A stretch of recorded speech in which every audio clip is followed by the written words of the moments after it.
absolutely pile of shite. People, welcome to the channel, people. Smash a like. Tuchel football is one of the worst footballs I have ever witnessed in my life. What an absolute horrendous tactics from the coach. What an absolute horrendous tactics from Tuchel. 35 minutes to go in the game, and he goes so deep so early. He goes and tells England players to defend like dogs. What the hell is going on here? What the hell is going on here with this shit tactics, people? What was that shit tactics, people? Tactics, people. Shit tactics from England manager. England have players. They've got players that can actually do something in the game. Tuchel, horrendous. 35 minutes gone, 65 minutes gone, he's telling them to defend like dogs. What is going on here, Khalees? What is going on here, Khalees? What is going on here? What is going on here, people? Smash the like on the video. Subscribe to the channel. But the tactics from England are just woeful. Absolutely woeful. Tuchel, England have got players who can keep the ball, who can at least get out and bop them about a little bit. England have got those players. But it's like, no, forget about it. Let's all go defend the box. Like 10, 15 yards, guys can all get on top of Pickford. What the hell is going on here? What the hell is going on here? Horrendous. Absolutely horrendous. They made Argentina look like prime Barcelona. I swear to you, England are not good enough to keep defending. They're not good enough.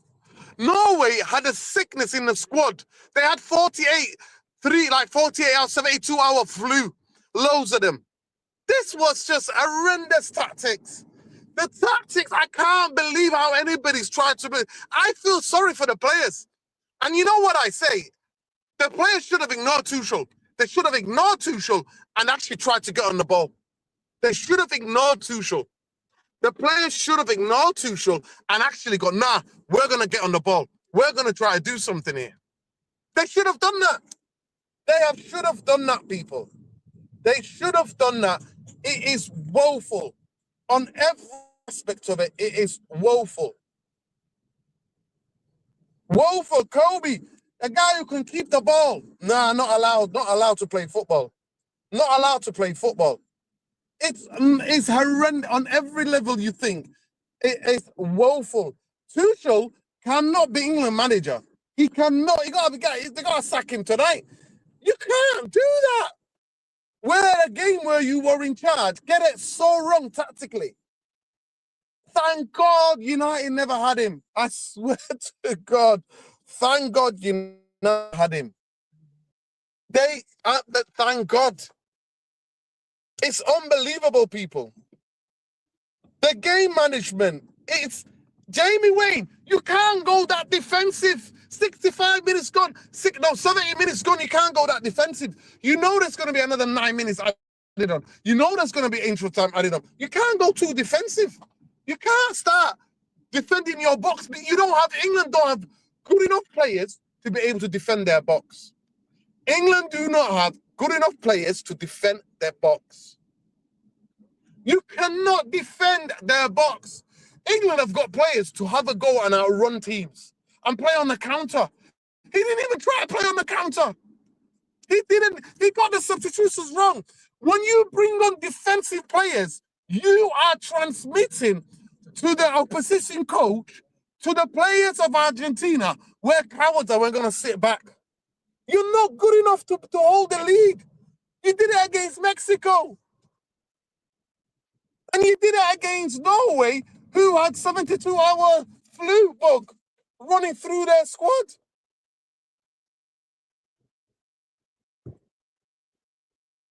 I actually think Maguire might have helped them to defend the box better. Straight on, brother, straight on. Straight on, straight down. To where that guys are all walking there.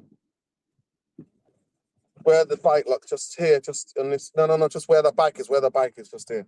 Just here. But yeah, honestly, people, it's unbelievable. It's absolutely unbelievable what's going on. Let me just get Ben up here. man. Talk to me about Tuchel, man. Talk to me about Tuchel.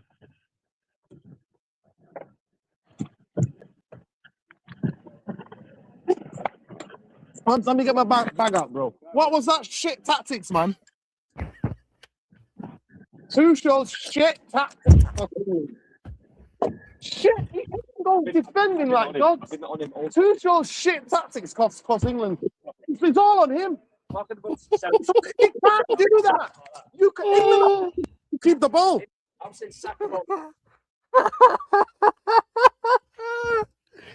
Oh my god! No, I'm so sorry. Like, first things first. Pick up everyone, man. Like, I mean, everyone. I'm sure everyone is going bugged out right now or speechless. Yeah. I mean, is Tuchel Carrick in disguise? That's the $1 million question tonight, people. Those tactics. As soon as England scored, I was like, "Why are you sitting back? Why are you parking the bus? Why are you playing? Why are you doing a Ten Hag, a fucking Michael Carrick tactic? Once you score, you sit back. You allow the team to progress up. No one was marking Messi. By the way, can I just say something? I need to stress this out, man. I need to stress it out, bro. Yes, people have been giving Messi a lot of stick, and rightfully so.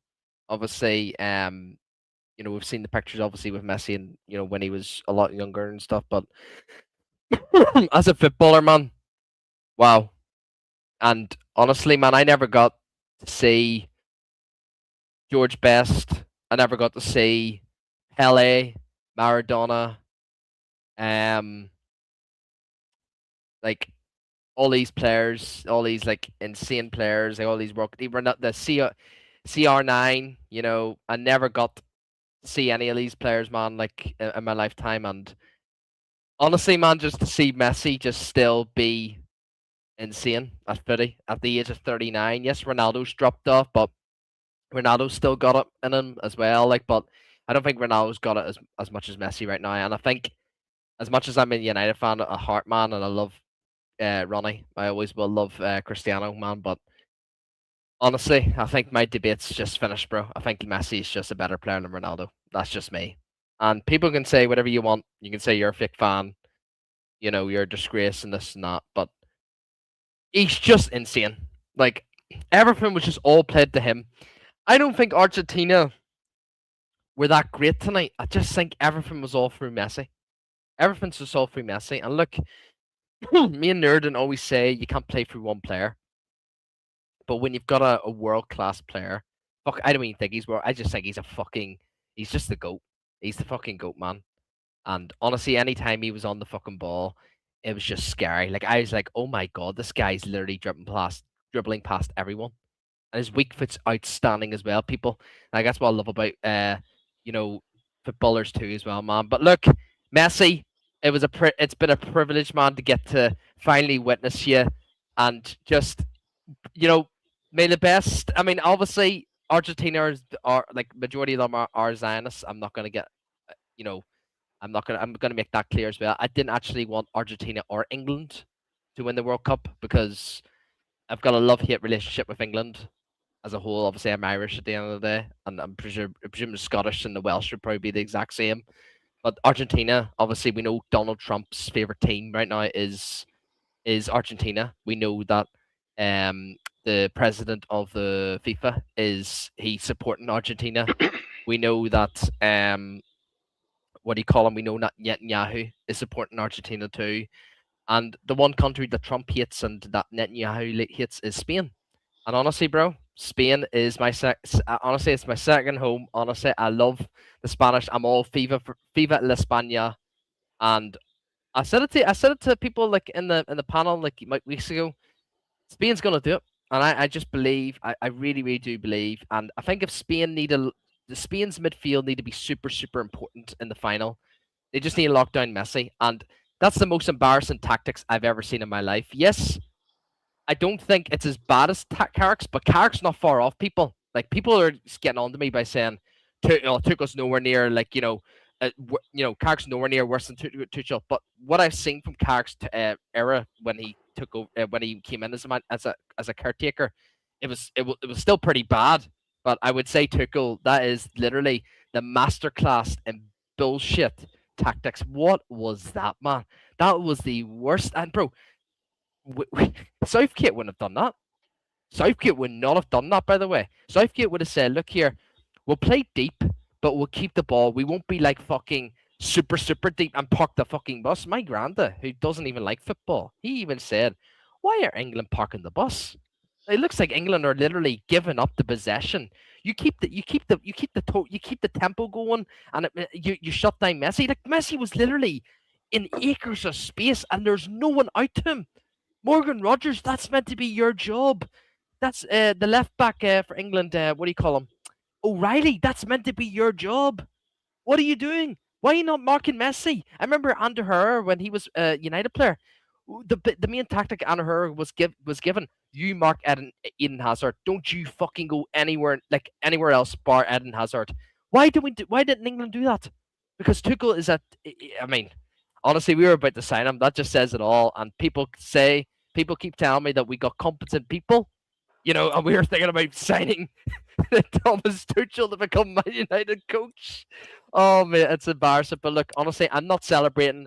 People are probably gonna think I was gonna put shades on today. No, I don't like Argentina. I mean, obviously, I love Messi. Like as a footballer, like it's just a privilege to see Messi just do so well as a 39-year-old. But both of them I just hate them both. It's a love-hate relationship with England, but I hate Argentina, just who they stand for. But I'm Viva la España. I've been sticking to my gut for so many years as well. Like, not only just this World Cup, but so many years I've always been supporting Spain. And hopefully Spain can get over the line, man, because, I think that's a really good match, man, because Donald Trump's going to be watching over. Netanyahu's going to be watching over. And then also the FIFA president is going to be watching over too. So we're all Viva la España people. Let's go. Let's fucking go. But big up to Messi. Big up to Messi. Yes, guys. Luani, talk to me. How can you go so deep, so early like that? How can you do that? Talk to me. Good evening, people. Good evening. Is Ian definitely coming home? That for sure. Yes, Luani. Now, with that being said, I don't want to hear anything about criticizing these England players that they think they're better. I don't even want to hear anything. This is 100% on Thomas Tuchel. Yeah, you see, there are a few things that I hate in football. One of the most is a manager that micromanage everything. I don't have any issue with managers that make substitute to kill the momentum of a game, especially when the opposition is dominating. But I have a big problem with managers that make substitution just to surrender the momentum to the opposing team. And that's what this guy did today. He had no business forcing England to defend for over 40 minutes. Look, you can say that, yes, you are the best, the most genius, whatever, okay? That's obviously what this guy Thomas Tuchel think he is. It worked for him in certain instances. But you cannot write that into law that you apply to every game. Because just because it worked for you in the Norway game, just because it worked for you in another game against Mexico, doesn't mean that you work against Argentina. Argentina is a different opponent. And throughout the competition, Argentina has proved that they are one of those teams. They move the ball well. They are resilient. They have a lot of experience. If anything, they are very patient. They don't rush anything. They've been behind 2 or 3 times. And each and every time, they prove that they can come back and win. Why did you do that? Why? This guy, he just robbed a whole bunch of players, okay? A whole generation of players in an opportunity to play in a final and maybe possibly win it. I'm not saying England is better than Spain, but when you are in a final, anything can happen. And this is on Tuchel. I don't care what anybody say. He needs to be fired tonight. I'm not even an England supporter, and I'm pissed. Like, what is wrong with these managers? And there's a whole bunch of them like that in the game today. Football need to excommunicate all of them because it's a crime. At least if you know that you're going to defend, okay? At least give yourself a threat to counter-attack. He took off as soon as he took off Gordon. It's over. It's over because that's the only person up front that have some pace, and you took him off. Lord have mercy. Look, I think you're spot on, Luani. He should be gone. Luani, have you ever witnessed a coach do something like that in a game? Jose Mourinho. No, Jose doesn't do that. You know what Jose does? Jose defend, but Jose at least leave the possibility of counter attack. Yes. I agree with that. 100%. I agree with that. But this guy just cut off any threat completely. Say you guys are going to defend, and the mentality he rub off on the players, because once you put the players in a defensive position, you telling the opponent that we don't have to worry about any threat going the other way. Now we can just we can just put on a siege. Argentina didn't even have to worry. They hit the post how many times? That was coming. Anybody that did not even watch football before can see that was coming. Before made a save that he has no. Let's be honest. If the Argentinian guy had the ball across back to where the ball is coming from, that was a goal. Before made a save. That was the warning sign. And then they hit the post. Oh, come on. Luani, Luani, you might be able to get away with it if you've got box defenders who are really strong in the air and who can defend and who know their. He should have played a 5 at the back. I'm players who are drilled, like a drilled 5 at the back that are drilled that know what should have played 5 at the back. You can't. Luani, all England had to do play mid block, right? Mid block, deny it, win the ball back, get Rashford on, get Thacker on, hit them on the break. Ben, you see, the issue is that as a defender, I'll tell you, right? As a defender, we don't want to defend. That's the last thing we want to do. Like, even if you have competent defenders in the box, why put that pressure on them that they have to be focused for the next 40 minutes? Because as a defender, when you know if you put the ball forward, there is somebody out there that can carry the ball at least 40 yards to the other side and give you a little reprieve. That makes your job easier. But if you know that ball is coming right back, you are on the edge. Once you're on the edge, you can make mistake. The goal that England concede is not. When you stress the lack of concentration, just sipping right away, you cannot you're overwhelmed. This is like we talk about midfield getting overrun. A defense can also get overrun. Ball coming from everywhere, every second. Even if you're an elite defender, you cannot keep that up. This guy is an idiot. He's an idiot. He just lost a whole nation the possibility to play in the final. Yeah, I agree. And do you know what the funniest part is, Luani? Any of us were wanting Thomas Tuchel to be Man United.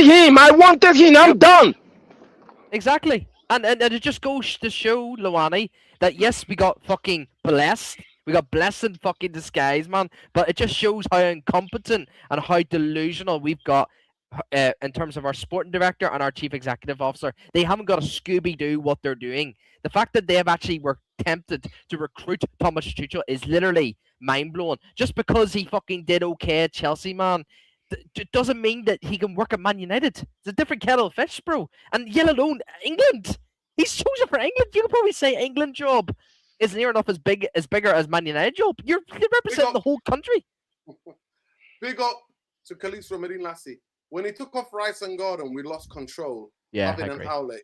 United dodged the bullet with Tuchel. 100%. Big up to Khalifa Medin, chief of United. Place, man. People, Tuchel if England don't sack Tuchel tonight, I don't know what they're doing. I swear to God. And I'll be honest with you. From the country. We don't sack him. He should be bad. He should be kicked out. It's And I'm unbelievable. telling you, you know the strangest part. I believe genuinely that Luan, I'm gonna lie England to has you. a better team. England has a 100%, better team than 100%. Argentina. Yes, 100%, yes, 100%. yes. Luani, Agree. this is the saddest thing about it. I'm watching it with Saeed. We're doing a watch along. I'm telling Saeed it's coming. It's coming. The goal is coming. The goal is coming. Like, but realistically, though, why is Messi getting that much space? That much space Because on a they're all in football the pitch? box. They're all It's hiding in the box. embarrassing. Press him. Yo, You DJ block the Paul, talk shots. to me. It's Guys, embarrassing. People let wanted me Tuchel for United. I apologize if I ever said I wanted Tuchel for United. I disassociate myself from that person 2 years ago. Because what I've just seen tonight, bro, keep that guy far. And when I mean far away from Oh me, my God. bro, because I've never ever in my life seen such a cowardly performance from any manager in my life. This guy has lived off of a lucky UEFA Champions League trophy. 100%. Bro. This guy, I don't know who ever told this guy he's an elite coach. This guy is not an elite coach at all. And they need to sack him. They don't even, in fact, honestly, I would be surprised if they let him back into the country. He should be rerouted to a flight back to He can't take the plane. He can't take the plane. Forever. Fuck, he can swim back to the country. Fucking hell. Bro, he did such a disgraceful 0 fucking minutes for Kobe Mainu. 0 fucking minutes for Kobe Mainu. But you're playing Anderson, Declan Rice, Dan Burn. Oh, my God. Dan Burn. Bro, I'm not. Listen, Pep Guardiola, I'd even give Pep a bit of praise because he did his best to kind of like elevate the levels in English football. But let's be real, like the standards that I see, and left to me, I'm American, so I shouldn't really be this angry. It's just my hatred for Argentina. You know what? Go on it. Beat Argentina. And you guys were just so close. So close. No, you know what hurt the most? You know what hurt the most is that when you look at this England squad, in this competition, they all play below their ability, except for Jude Bellingham. I know sometimes England fans tend to overrate their players, but I promise you, this squad play below his ability. We're not even talking. Tuchel start messing around from the selection, leaving some people home he had no business leaving home. Okay, fine, we give him that. Maybe he's a pragmatic manager. He have a certain setup, but this one that he did tonight was betray who he is as a person. Like you say, that's so cowardice. Like, people forget that football is also a psychological thing, and when you choose that you are the victim and you want to just be battered, they will batter you. Argentina has no business playing like defense against attack with England for 40 plus minutes. Argentina does not have great defenders. They have no business doing that. Argentina not a good team. That's the thing that's rattling me so much. They were great. They're not a good team. My God, they're not good. It's just they're not good, man. Messi. Yeah, it's just literally Messi, bro. They're not a good team. You look at Lisandro Martinez. Half the fan base, we want this guy out. But for Argentina, he's looking like he's some sort of glamorous a center back, which we know he's not. We know he's not. Romero is calamity for Tottenham, bro.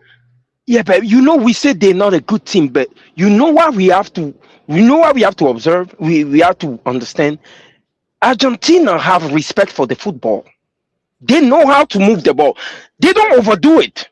They don't take one person and say, oh yeah, I'm going to be Mbappe, I'm gonna weave around everybody and then score a banger. No, they will move it the way it's supposed to be moved. They will create their overlap, they will cross.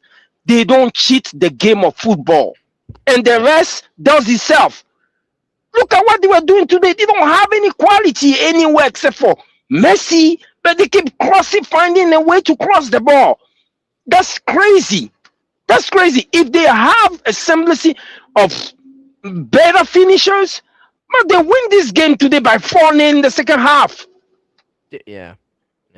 To be fair, their midfield, even though before England scored, their midfield was actually quite good. Obviously with Fernandez, McAllister, and Paredes, they were actually quite decent. But look, at the end of the day, whenever you're sacrificing your whole attack and you're literally playing super, super deep and then giving up the whole ball to fucking Argentina, you know you're going to be in trouble.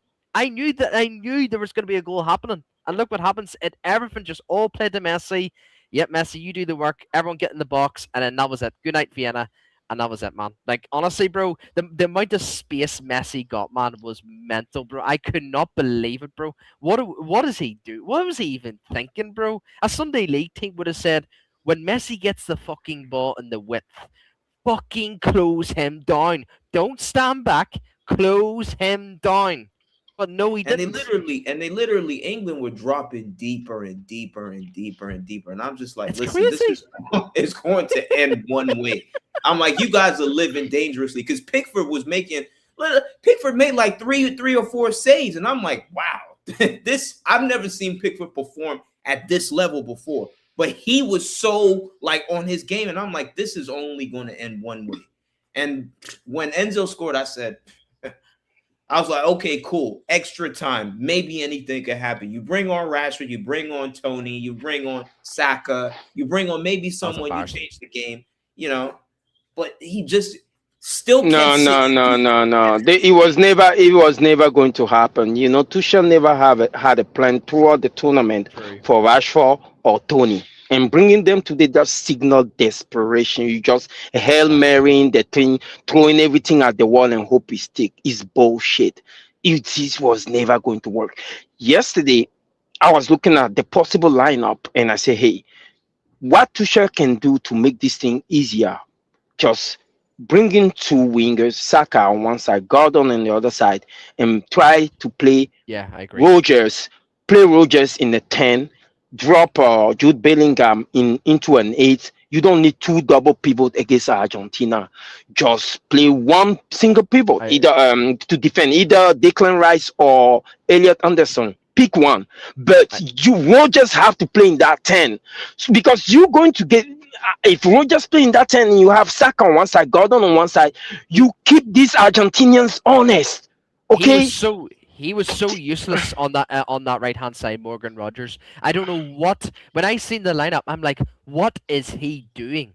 What you're playing Morgan Rogers, who barely plays on the right hand side for let alone Aston Villa, bro. What is he doing? You've got because in the game, the previous game that England had, you can see there's kind of a chemistry between Rogers and Jude Bellingham.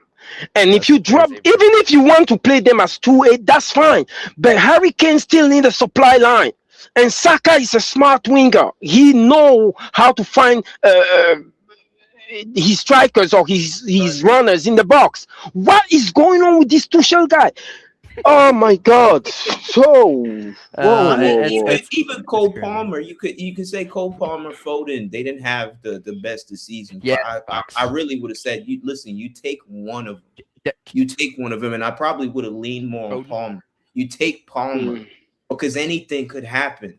You might be chasing a game. He's somebody that could create something out of nothing. You take one of those. Yes, that's true. Players. You take one of those dangerous plays, but he was out here omitting this person left, right, and center, and now all of a sudden now you're in a situation now where you have Dan Burn. You have Dan Burn coming. I want to ask this question. We need to ask each other this question. Big up to Khalees Chifida, United Real Therapy. Was Kobe bought for vibes? He never got. It makes sense now why Tuchel never played him, because he doesn't want any footballers who can hold possession of the ball. If I was a rep for United, I would have said, listen, if you're not going to play Kobe Mainoo, don't bring him with you, because there's no point. Yeah. If I was a rep from United, I would have said don't go, because there's literally no point. It's a waste of a tournament. It's a waste of a tournament. It's literally somebody going to get work experience. I will say this, so there's one player I really feel so sorry for in England, and that's Spence. Honestly, that guy was running the fucking show for England, man. Honestly, I was kind of shocked when Spence was going. Like, to me, I think Lewis Hall should have went instead. But honestly, bro, Spence, fair fucking play. By the way, fair fucking play, because even though I'm not like, it was kind of awkward for me because, even though I didn't want England to win it, but I don't want Argentina to win either. I was in this shit situation because I wish none of these two teams were in the semi-finals. Like, I just wish, just both of them were right, man. But look, Spence, bro, what a player. What a fucking player, bro. I'm not going to lie to you. It's not just that, right? But for me, I've just never seen a big nation, football nation, do that, go 1-0 up and panic. And just defend for their lives from like 35 minutes to go in a game. I'm just dumbfounded. England could have done a mid-block, kept the ball, bought Rashford them, kept guarding them, pick Argentina off. You for starters, right? If I'm part of the FA, the Football Federation of any country. That's a good one. If I'm part of the Football Federation of a country, right? For starters, do not hire any club manager and bring them into the national team. They come with the club philosophy. I don't think that thing can apply to national team. Exactly. This is Tuchel coming in trying to micromanage the team like if he's managing a freaking club. These players you cannot tactically restrain them. Okay, they have to find a certain connection between themselves, which means you bring your best players, you have a general approach to the game, and then you bring your best players and let them play. A World Cup or every other competition that involves national team is a slower paced game. So this doesn't need to be micromanaged. This has always been about players expressing themselves. What this guy? Oh my God! Yeah. Thank God we didn't bring him in. Thank God. By the way, you guys were better off with Lee Carsley. You guys were better off with Lee Carsley. At least with Lee Carsley, there was a bit of the patterns were there, and identity. Correct. You guys were better off with Lee Carsley. I don't know why. Big up Bilal. Nobody in world football ever understands what happened to that game. Big up Bilal. Bilal said, "Okay, you're the one. You still turn us on. Football's going home again." He'll do better than Southgate. Sean, please don't tell me. Sean, are you there, Sean? Please, Sean, don't tell me you are one of the United fans who wanted Tuchel as Manchester United coach. Yeah, I mean, as United fans, we've been through a roller coaster of managers now, right? So I'm sure at some point we've all wanted a variety of managers. I don't remember how I thought about Tuchel, but I'm not convinced. I think he goofed this England tournament. As far as I'm concerned, he has performed no better than Southgate. I think Southgate could have benefited from the legacy of having been there and done that with his team. And the whole shake-up, I think the bad blood within the dressing room, I think all of that is for naught. Because when it got to the big stage, I cannot believe that Tuchel did the exact same thing people were criticizing Southgate for. You're leading 1-0 in a semi-final. No, you're leading 1-0 in a semi-final, and you choose to defend in that way. It's criminal. You deserve to go home. It is what it is. It's criminal. It's unbelievable. It's absolutely unbelievable. It's criminal. Well, at least Kobe Mino will be free. At least Kobe Mino will be back to come back and train. Sean, do you believe the people who said he bought him to the camp just to DJ? Honestly, I think it's a disgrace. I think the way Kobe Mino was treated at this World Cup is an absolute disgrace. Not getting a single minute of play. He would rather play Reece James in midfield than play Kobe Mino. He would rather switch to a back five than play Kobe Mino. Rather play Eze in midfield than play Mino. I mean, it's an absolute disgrace. Like, he didn't need to take him. The whole Dan Burns, header nonsense, Ezri Konsa and Gehi getting twisted and turned today. and throughout the whole tournament, right? I think England were coasting, to be honest. They were coasting.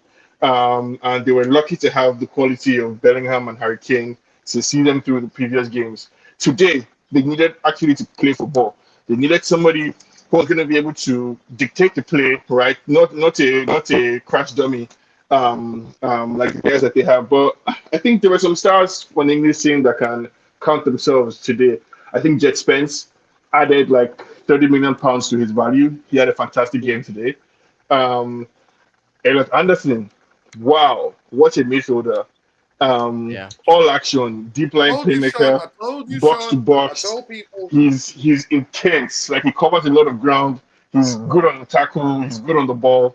I can see why he's a £100 million pound player. I think Tuchel is also a criminal for how he treated Declan Rice. It was obvious that Rice was done. Was not fit, yeah. He didn't have anything in the tank.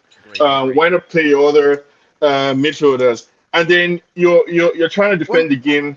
We're not crying about Mainu. We're saying when England needed to keep the ball, why didn't it bring somebody like Mainu on to keep them ticking, keep the ball? There's nothing that any of these. I mean, and even the whole like Bellingham construct, right? Like today, Morgan Rogers on the right.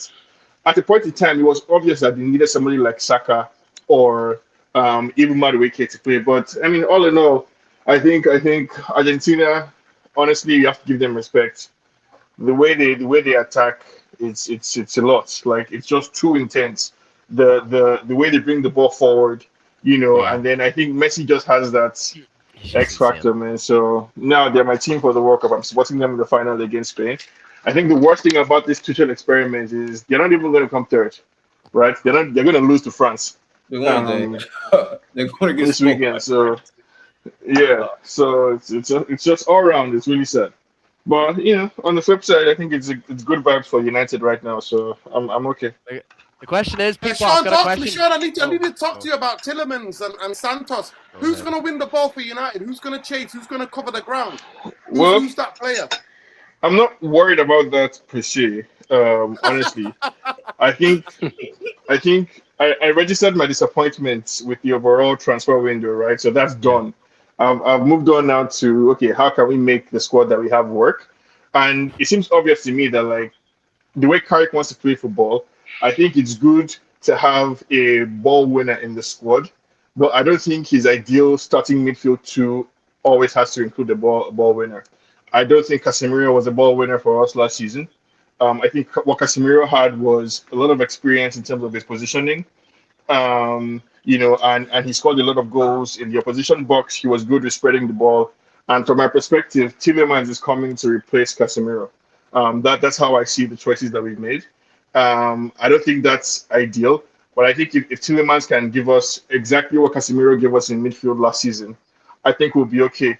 Where we need to step up is in the FA Cup, Champions League, where we need a more dynamic midfield, or other games in the Premier League where we need a more dynamic midfield. I think we still need one more midfielder. But from my perspective, I think the transfer window, my disappointments, put it to one side. We move forward with the squad that we have. I like Yuri Tielemans. It makes the Andre Santos signing a bit more palatable. And now I'm looking for one more midfielder and a left back. And then we can go into the season. Also, no centre back. Do you not think that not having Santos is not a guy who covers a lot of ground? He's good on his duels. He's good at defending the outside of the area in short spaces, try to cut crosses out. But it's not somebody. Both him, Kobe, Tielemans. If Old Trafford pitch in the centre of it is huge. If the ball goes to the other side, we're dead. We haven't got defenders who are going to press. If Andre Santos has the same kind of legs that because who is the ball winner at Arsenal, right? Declan Rice is not an out-and-out number 6, but he covers a lot of ground, and Arsenal make up for it with how they position Saliba, Gabriel, the wing backs also. So I think there's a way to play football. But you just said it. They have two of the best centre backs in the Premier League. Do we have? Yeah, so there's going to be. Yeah, so there's going to be weaknesses to our play, without a doubt, right? We're not going to become the perfect team that has solved all our problems next year. But I think we've taken a step forward in certain regards. The first is that we've gotten an affordable replacement for Casemiro with Tillemans, I think. And then the second is that we brought a body in midfield, that body being Andre Santos, who is young, fit. So even if he's a 6/10 player in all the metrics, right? If he can perform consistently for us, that raises the floor for the team. So we still need to bring in Kone or Baleba, as far as I'm But concerned, what if right? we For don't? the What if we don't, Sean? Like, what if yeah, we bring in a? that would be a bad thing. But Yeah, that would be yeah, bad. yeah, My yeah. desired outcome for the Okay, rest of the window is to sign well, one more that's fair. midfielder That's fair. and one left back. Yeah, Well, that's Yeah, fair. That's fair.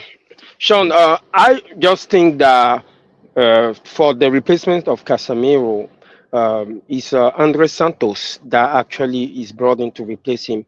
And when we compare them, we see that Andre Santos is we gain in terms of he have a little bit more leg and he can distribute the ball better than Casemiro.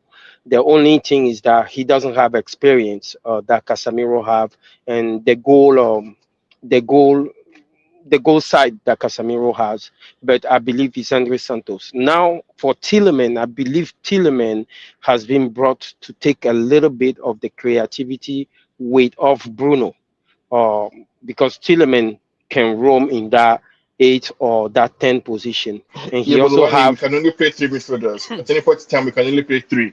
Bruno and Kobe are going to Mm, start. Who is the third one? No, but yeah, hang on. We don't play three. We have to just stick with two. We have to talk I about know, two. well, Ben. You don't think Bruno is a we midfielder, might have so to, experiment and I mean, I don't know what Carrick has up his sleeves, but I personally would like us to Oh experiment yeah, with a three midfield because yeah. I feel now, Loki, for me, how I look at this now with the signing of Tielemans, I honestly think we need to relieve Bruno off of like midfield duties like permanently and just make him Facts. the attack. I agree. Tell him just, hey, that, listen, actually, stick that's on the the right intention.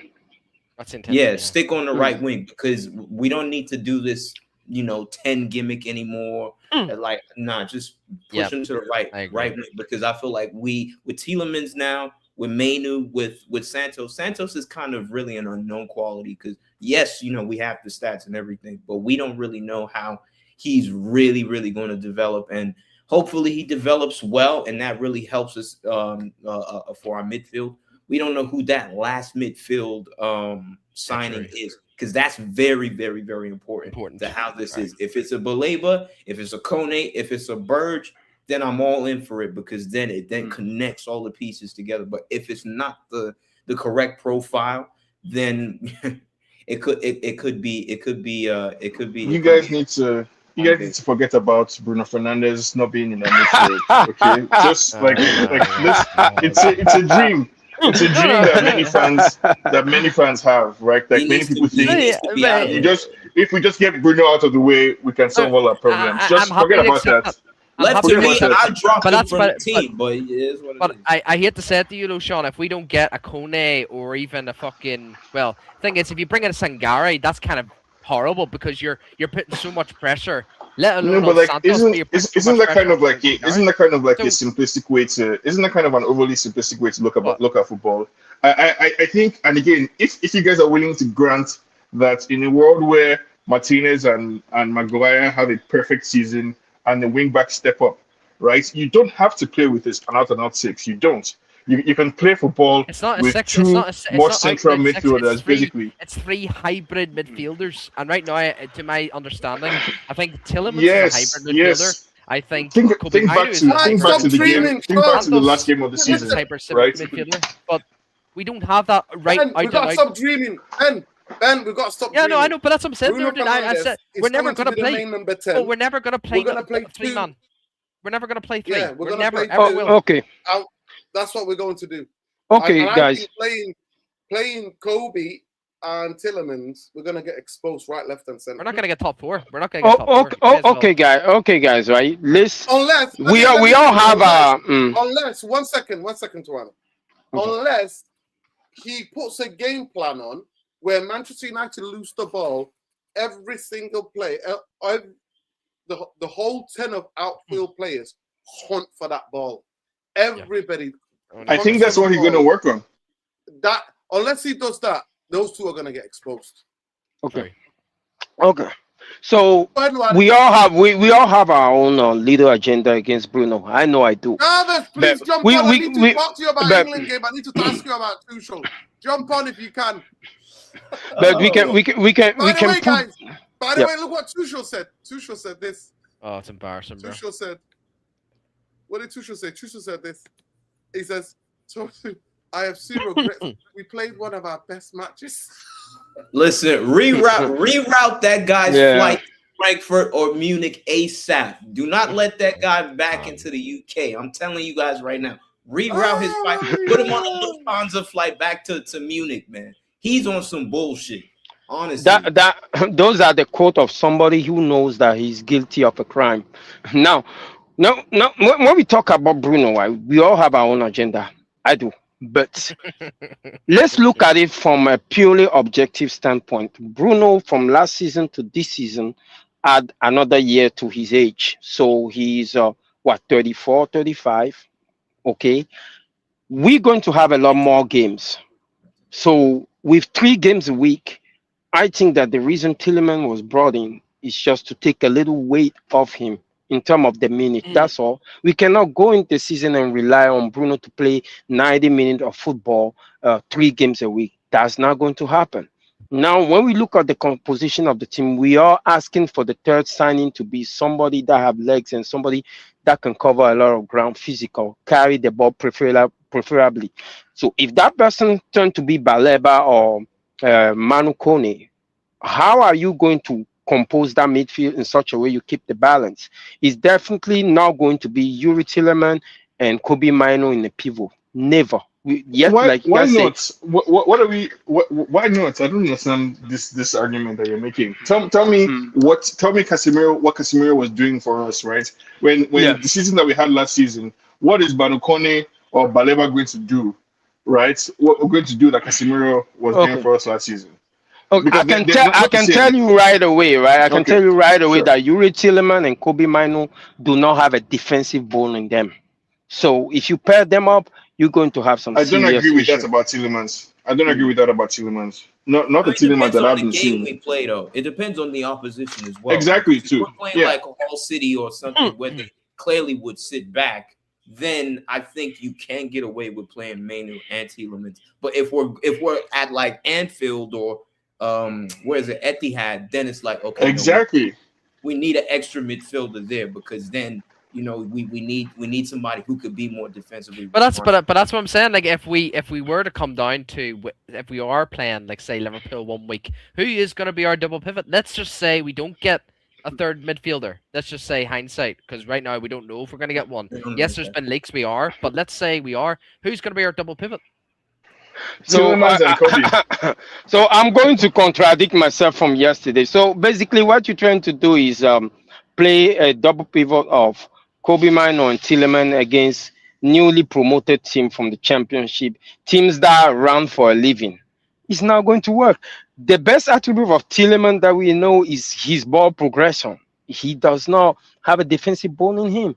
So if you pair him with Kobe Mino, who we know he can take the ball from our center back and progress it. But when the ball is going the other way, Amorim proved to us that Kobe Mino cannot defend. So that balance will be off right away. There are better midfielders that we can find. Even the Ederson deal that fell through. I'll tell you, Ederson is a better ball carrier and defender than Yuri Tielemans and Kobe Mino. So I'm not too sure. But even if he's a better ball carrier, Ugarte is a better defensive midfielder than Kobe Mino. He's a better defensive midfielder than Casemiro as well in terms of tackles completed per 90 and so on and so forth. But let me tell you what Casemiro can do that Ugarte could never do. Casemiro can pick up the ball, one touch, spray it past 50 yards.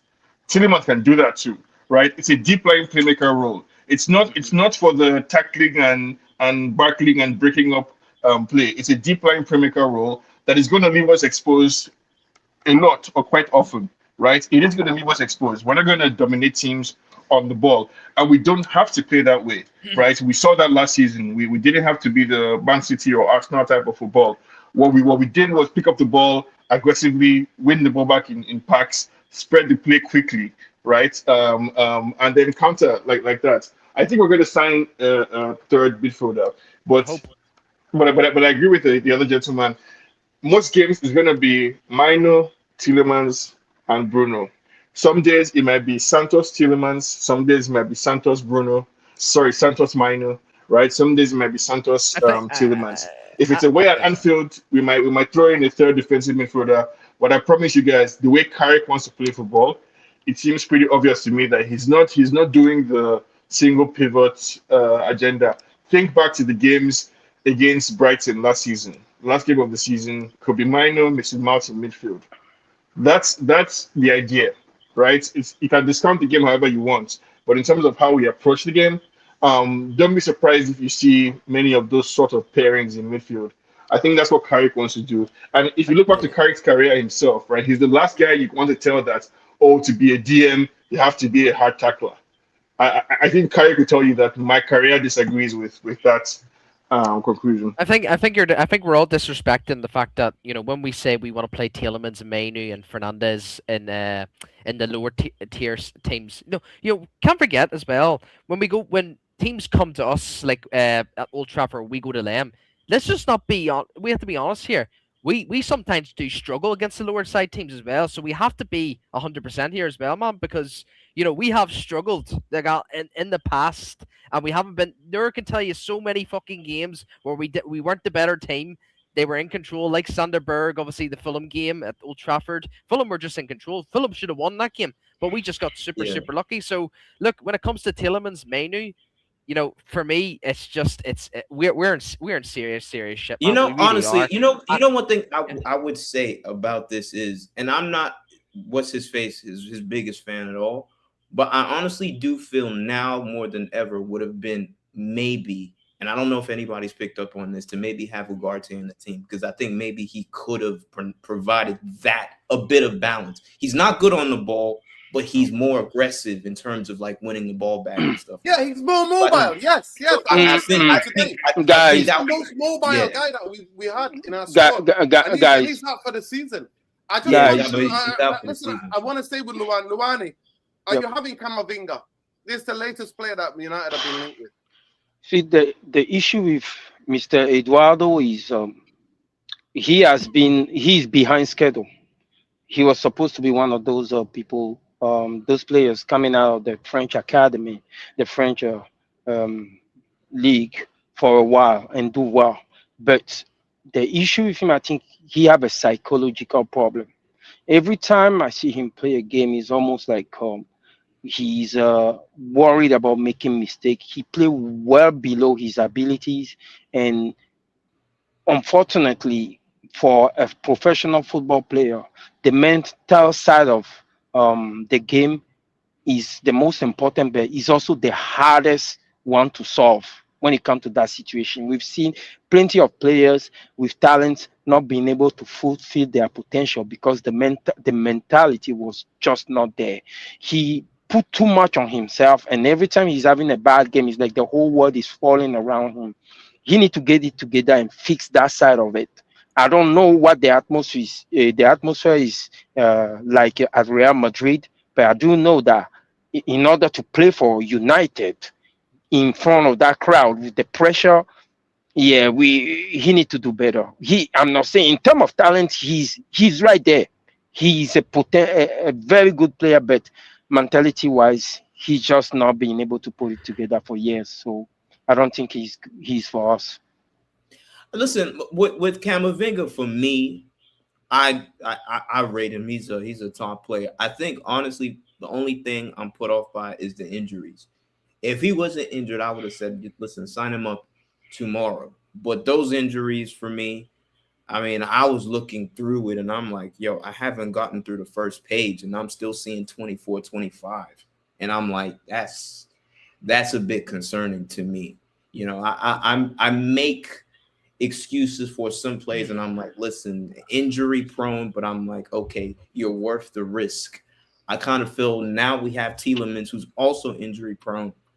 I don't want to risk it now in signing Camavinga too as well, because then you're just 2 injuries away from playing Mainu and Santos in midfield. So Yeah, for me, that's my only skepticism. Yeah, for me, like I People, I we've would been live for 50 Yeah, go ahead. minutes, nearly an hour, and we're not even on 100 likes. Shame on you. Like the video, guys.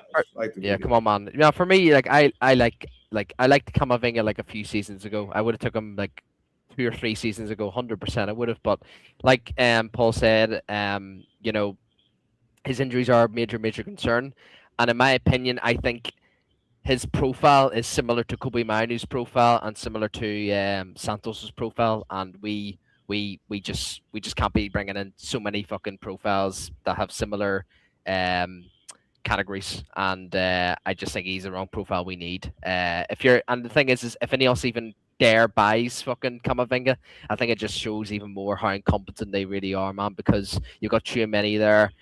Still hasn't signed the contract, by the way, even though they keep saying, "Oh, he's ready to sign the contract." This, that, but it's not even like, even if he was about to sign the contract, they don't even have anything in there like.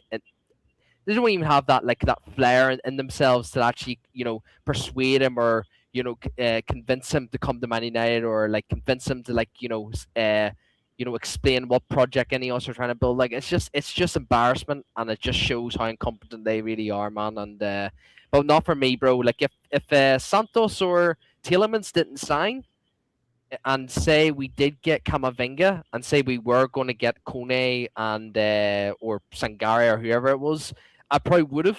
Like, I probably would have took the risk. But for me right now, since now we've got Tielemans and now we've got Santos, no, stay away, stay away, stay away from me. What about you, Sean? Oh, Sean? Sean. Mr. Sean. Sean's not For here. You see me, that? I mean, Yep. I don't really buy. I don't really buy the Madrid selling stuff. I don't. Madrid, they waste our time a lot.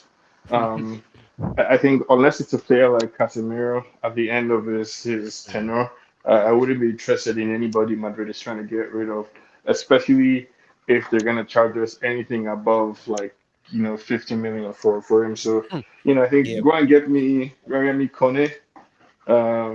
He's young as well. He's less jarred. I think Kamavinga has injury issues also. So give me Manu Kone. I'm okay with that. Or give me Baleba. Honestly, I don't mind. I'll take Baleba or Kone before Kamavinga personally. The thing with Camavinga is that the reason I'm bringing up the mentality is that when he came out of France, we all knew he was a potential. But when you look at that Real Madrid team, there's a lot of players at Real Madrid that are playing 10 times their ability.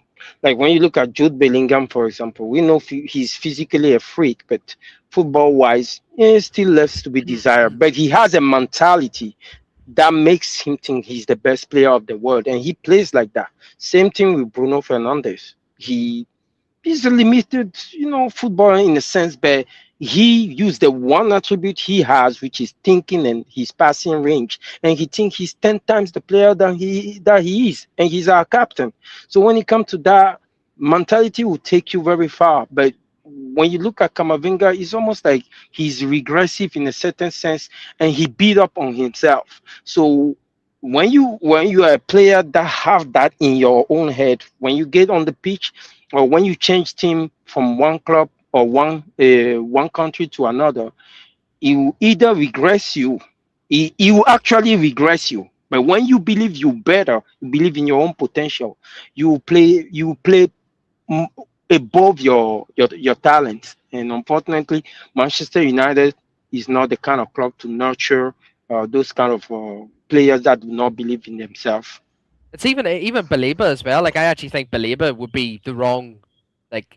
Yeah, I mean, obviously, people are going to say Baleba can cover the ground and stuff, but we're not only missing obviously the leadership in Casemiro. Obviously, we're missing the aerial threat as well. Like, Casemiro was our vocal point for our set pieces, for defending set pieces, for taking set pieces as well. Casemiro and Maguire were always our focal point, and we're missing that now. And obviously, it's going to be interesting to see how well we are with set pieces next season. But as I said to you before, my preferably two, players that I would go all in for our last midfielder is Zanderberg or Manu Kone. I think them two players just suit our last midfielder to just like that, man. It's just they're just so good in the ball, so good off the ball. They just cover the ground, and that's the only thing I'm concerned though with Kone is obviously, as Nurden said, is injuries. Like, but bring me Sanderberg, bro. Honestly, bro, bring him. Yeah, Sanderberg's proper player. If we end up with him, I do think again that's listen. This club is not buying Sanderberg. Let's be real about it. They're not buying Sanderberg, and apparently, Kone. I think Camavinga to come to the most physically challenging league with injury-prone players, with Kone, with the likes of Tillemans. That's too many risks. You've got Tillemans. You're going to try to get Kone, who's injury-prone, or bring Camavinga, who's also injury-prone. It's too much of a risk in the most physically demanding league in world football. Like, so who would you get in though, Durden? Who would you get in then? Like, if you're saying you would get somebody who's quite fit footballer. But who would that be though? They're not going to go for Sanderberg. They're not going to go for Belabor. Apparently, they've got some secret midfield that nobody knows about, who's got European Champions League experience. I hope it's not Goretzka, because that would fucking piss me off. Because all of this now is kind of just pinning. Because when you talk about European experience, Goretzka moves like a slug now. Goretzka ain't got no pace to get around the football. Rest assured that Carrick is not a Goretzka manager. When you talk about Manu Kone, right? I spoke to him a lot. I've spoke about him a lot. He's a player that I've raved about, but after watching that game yesterday, his stock fell about 50%. I know we say one game cannot define a player, but what I saw yesterday, God damn it. His qualities is about his ball carrying. I never really look at the defensive aspect of his game. But when he came on yesterday, I know the French team was a little in disarray. They were running after the score, but still, he came in normally to progress the ball. He was hiding. He was hiding behind the attackers. He was not asking for the ball. Funny enough, Chouameni, that I actually read below him, Chouameni did a lot. Rabiot was the best midfielder France had yesterday. Manu Kone was hiding. And then when it was time to defend, he was not defending either. He was shadow defending. He was bad. So yesterday, I don't know. After watching yesterday and knowing that after signing Tielemans and Santos, we need a midfielder that can chase, cover ground, and do the things that are important. Yeah, Manu. No, Manu. I'm talking about Manu Kone. His stocks went down. If anybody was hiding yesterday, to me, it was Chouameni. It was Chouameni. No. Nope. If anybody dropped their price tag to me yesterday, it was Chouameni. Can I just say about Manu Kone? Chelsea have entered the conversation now. Chelsea are in for him as well, and Scott. That's what we're hearing.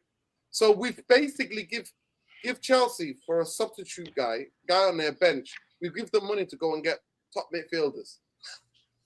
Yep. No. The reason I'm saying what I'm saying is that look, yesterday it looked like as soon as Manu Kone was introduced, France lost the control of that midfield. Even in the first half, even with Chouameni and Rabiot, you can see they were defending in a certain manner and they wanted to attack in a certain manner on the flanks, but they were just not executing well. But they weren't getting anywhere. Yeah, but Spain was still not able to break the French defensive block. As soon as they conceded the first goal and at halftime the change happened, Spain was all running riot. And yeah, I was looking at him. He was hiding behind the Spain players because the Spain players were pressing pretty high. But when your defenders is being pressed like that, and you position yourself on the same line as the person who's pressing your defender, but the defender cannot see you. Well, that's a player issue because the coach is not going to tell you. A coach is not going to tell you to make an angle. That's basic in football. When you want to ask for the ball, you make an angle. You're not on the same line as the person who's pressing your defender. Make an angle 5 feet to the left or 5 feet to the right, and you will receive the ball. He can see you and you can see him. The only person that cannot see both of you is the person who's pressing because he's facing your defender and he's back to you. So I don't know exactly what he was doing. He was hiding. Watch the game again. He was hiding yesterday, and I was a little confused. Because I rate him highly. France never had any control of the game to begin with. Yeah, I would really say that French midfield. I think they were chasing shadows for a long 100% spell of that game. So I wouldn't really pin it all on Kone. Exactly.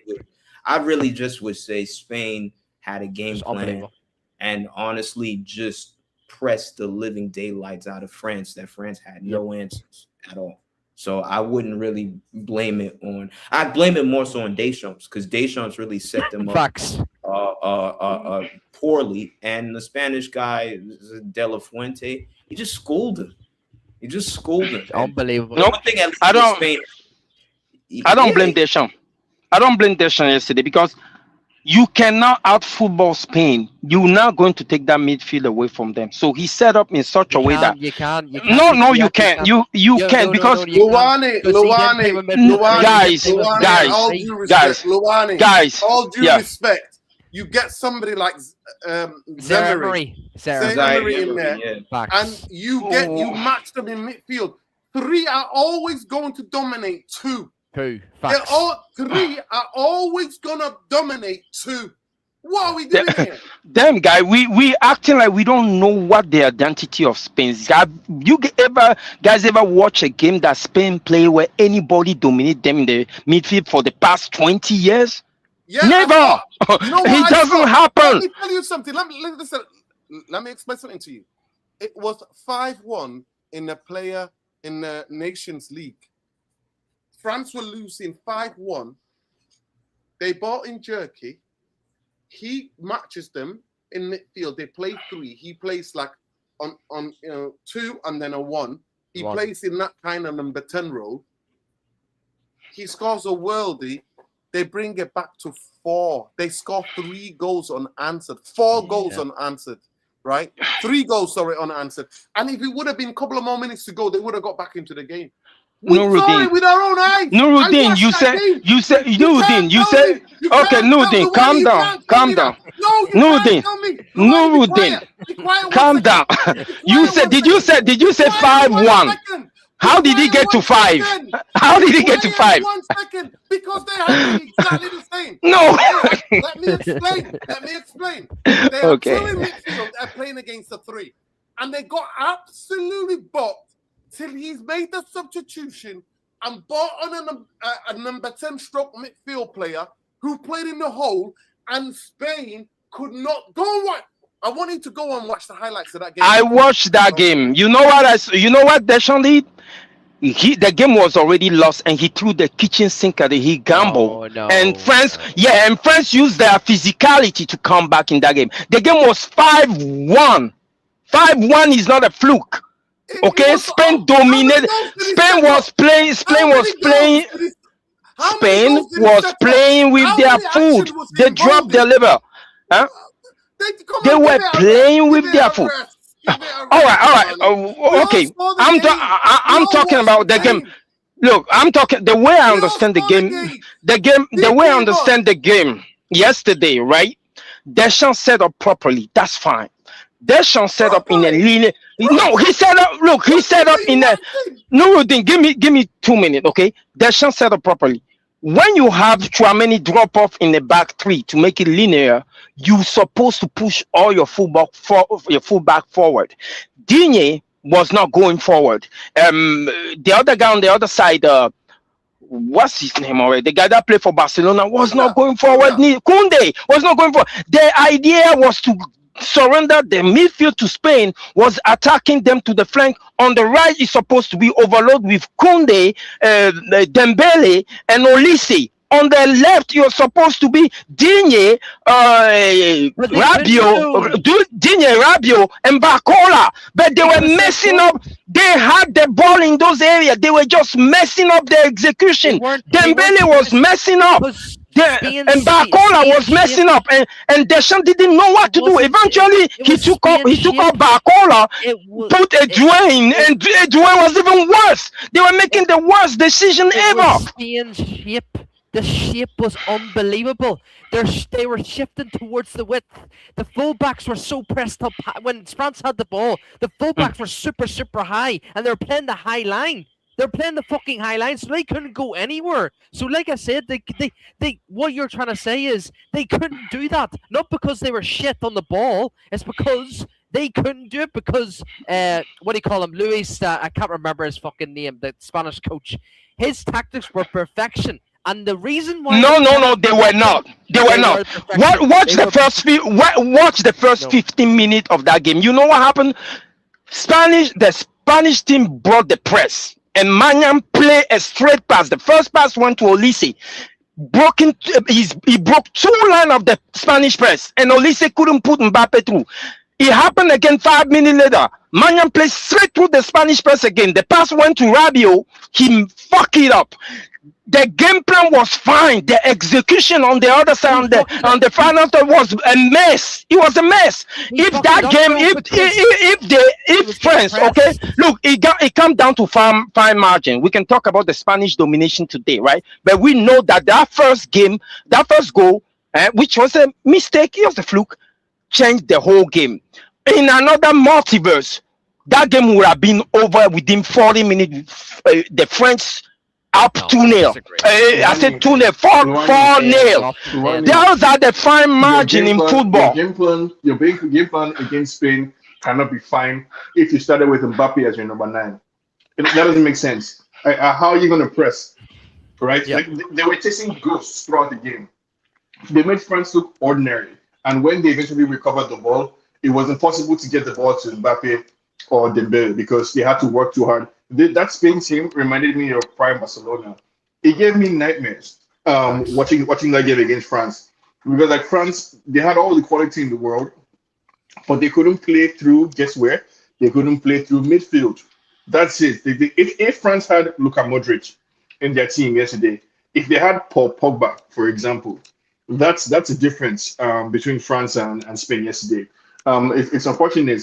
I mean, I don't know, man. I think this World Cup. You play 3 technical midfielders. You have to match them at least. You have to go for man press at least in midfield, so that you can attempt to contest the ball. They didn't do that. They got absolutely bugged. I needed to go and watch what happened in the Nations game. They went 5-1 up. Jerky came on, and they couldn't deal with Jerky. He was popping up in the pocket, and he was getting beyond their midfield. And Turkey would have been a better choice today. Turkey would have been a better choice today as number 10. They interviewed him after the game. They interviewed him after the game, and they said to him, you know what? Do you think that you should have been on more? You should have played more in that minutes in that game. He walked off. He didn't even answer. All right, no, I'll give you this one. You know that this game and the Nations League game, mirror exactly themselves. Jerky came out at the same exactly time. You know the difference? That game Spain was winning 5, and this game they were winning 2-0, and nothing changed. Nothing. You cannot equate a change of momentum at the end of the game. It was the same exactly game. So if you're saying that the change, you can. So why didn't Jerky make any difference to yesterday? I'm sorry, Luane. I'm sorry. Yeah. The game was already, because the best midfielder in this World Cup was the French guy whose mom is she's his agent. Yeah, Rabiot. Rabiot was their best midfielder, even in the. That's what I said. Right. Let me finish. It should have been Rabiot. It should have been Kone for me, because Chouameni to be fair, fuck all, to be fair. And it should have been at least Cherky to go in there to help out the midfield. And the thing about Cherky, Cherky, he's one of these people. He never just stays in one position. He'll come back, get involved to get touches on the ball, because he's got technical ability and he's 2-footed. He gets on the ball and plays at 5 yards and helps the play to build up, just like Odegaard does. In this game, he couldn't do that. But in the other game, I saw Spain defenders and Spain as a team gasping for air, holding on for dear life. And France still missed chances, 2 chances to equalize. So I'm sorry, Luani. When you match them in midfield, any game, you go man for man press, Spain are not going to be able to dominate the ball like the way they did. When you play for a whole game, when did they bring Cherky on? Like late in the game, you then think you're going to try to get back into a game. It was shocking. It took them 90th minute to have a shot. 90th minute is Dembele when come inside and he had a shot. It was I don't know. I don't know. It No, was shocking. I don't know. I don't know what France. Let me finish Yeah. the point. You cannot have Olise on the pitch, Dembele on the pitch, and Mbappe on the pitch, and not have a midfield base that can give them the ball to be able to provide them with a ball. You can't, because they're going to look silly, and they did look silly because the passing as well yesterday, by the way, 4-yard passes. To me, I said it, friends played like they were drunk. But the big thing for me was in the first half, in the first 20-something minutes, that guy, I always forget his fucking name, the tall French midfielder, he was in the game, and he actually, before he took that yellow card, was in the game, and he was accurate with his passes, even though it's 3 against 2 still. But soon as Spain scored, they took over the game. And he didn't react there and then. He waited, and by the time it's too fucking late. But anyway, I want to move on from that. Monicone now linked to Chelsea. Manchester United are saying that they're linked with a secret midfielder.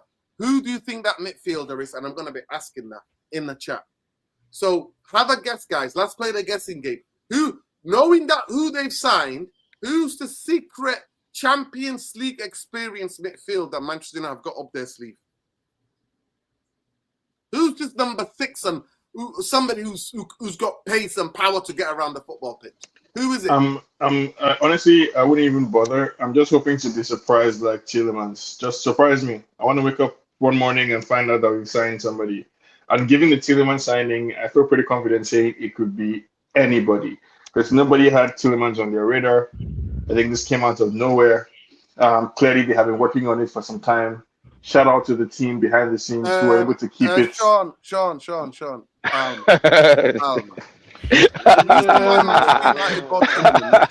Because Tielemans had a 35 million buyout clause. Yes. I don't want to debate Ineos good or not. That's the only reason why I don't want to debate Ineos good or not. Shit. I don't want to debate Ineos good or not. No, I am not. Well, stop hyping them up then. Stop being their fucking microphone. I think you can manage. I think you can manage to hear an opinion disagree with just for 30 seconds. I think you'll be fine. Who negotiate? What are we doing here, Sean? What are you on about? You can survive. Whatever team comes with 35 million, player. I think you can survive hearing opinions you don't agree with for the next 1 minute or so. You'll be fine. Okay. So I already expressed my disappointment with the overall transfer window last episode, right, yesterday. I'm disappointed just as much as you. But insofar as we're saying the club's ability to execute a deal without media attention, that's all I'm talking about. So I'm saying the club has demonstrated the ability. Whether or not you give them credit for it is not the issue. Whether or not you think they deserve any praise for it is not the issue. What I'm simply pointing to is the ability to execute a signing that nobody saw coming under the radar. And for that reason, I'm saying it's hard for me to predict who this secret midfielder is. Quite frankly, I don't care for the games. As I expressed to you in my disappointing rants over the last few days, I don't care for the drama. I don't care for the games. I don't care for, this season on Love Island, Manchester United edition. Who are we going to sign? Right? Is it going to be this person? I don't really care for any of that. I'm done with the drama. Just get me a third midfielder. I don't care if it's Marukone or whoever. All I'm simply saying is the club can surprise us. I hope they surprise us. I hope the surprise, from my perspective, is as positive as the Tielemans surprise was to me. Okay. Fair play. I mean, to take a guess at the new midfielder, you just have to watch how the behavioral aspects of what our body is doing. If you take the Carrick's brain and Vivel's brain, you fuse it, and then you run through the Glazers' pockets. Wait, Vivel's brain. They're both gonna do half a fucking brains, bro. What are you on about, bro? Okay. Then if you take Carrick, what I'm trying to say is the road to our next signing. If you want to play a guessing game, go through the board's pockets and Carrick's way vision Hmm. of what we need to have. So if you look at it that way, I think that if Sunderberg is 35 or 40 million, they will sign him. If Baleba is 60 or 50 million, they will sign him. Other than that, I don't see anything else that can come in. For me, like it could be so many players, man. I mean, a few people say in the chat, obviously the Ederson deal is very very quiet now. Obviously, people are saying it's collapsed. People are saying it's back on. People are mentioning Nemecha from Dortmund, and then people are also mentioning. I mean, it wouldn't surprise if we buy this player because we have been linked to him for a while, man. And it actually wouldn't surprise me if we fucking go and sign him, man, because we have been Who? scouting him over Under Armour. The fucking Sporting Lisbon midfielder, Hodgman or Hodgman. No, he's going to Atletico. He's going to Atletico. Oh, is he going? Is it confirmed? Is it confirmed or? Atletico. He's going to Atletico. Right. Okay. I don't know what, man. Well, anyways, that's out of the equation. But I mean, if I was to guess right now, I mean, do you know what? Honestly, out of all these fucking players, man, like this is like on a realistic opportunity, like I do think it would be Nemecha. That's just I can't really think of anyone else. People, I really can't. I mean, I can name other players around the world like Barella. I can name fucking. I mean, there has been one stage where this player was looking to leave this club because apparently the club were looking at more midfielders. Fabian Ruiz, he was looking to leave PSG a couple of months ago, but I don't know what the plan is there now. But I would love Fabian Ruiz, but I think Nemecha is the he's the most likely one in my opinion. If they're saying Champions League experience and he's been in Champions League a lot, then probably Nemecha probably. So well, I don't really know. I don't know. I honestly, right now, I got no clue who they're going to get. Same, bro. Same. I got no clue who they're going to get. I just hope that it's the profiles that they do speak of is the type of midfielder that they get, because I could speculate here and say, oh, it's Kone. It might not be Kone. It might not be Sanderberg. It might not be Baleba. But I just hope at least if they are going to get a player, that they get a player that is that profile that we want, somebody who's very combative, somebody who could cover ground in midfield, somebody who's also defensively responsible. Whoever ticks those boxes for me, I'm cool with. I'm not really concerned about names anymore because I feel like a lot of people were crying when we missed out on Tonali and Fernandez. Oh yeah, tell me about it. It's like it's not really about the names. If you could get me a similar name that does that, yeah. I'm not really stressing. So Could be Camavinga too. Like I know it's way unlikely because obviously it could be. It's Real It could be Could be Camavinga.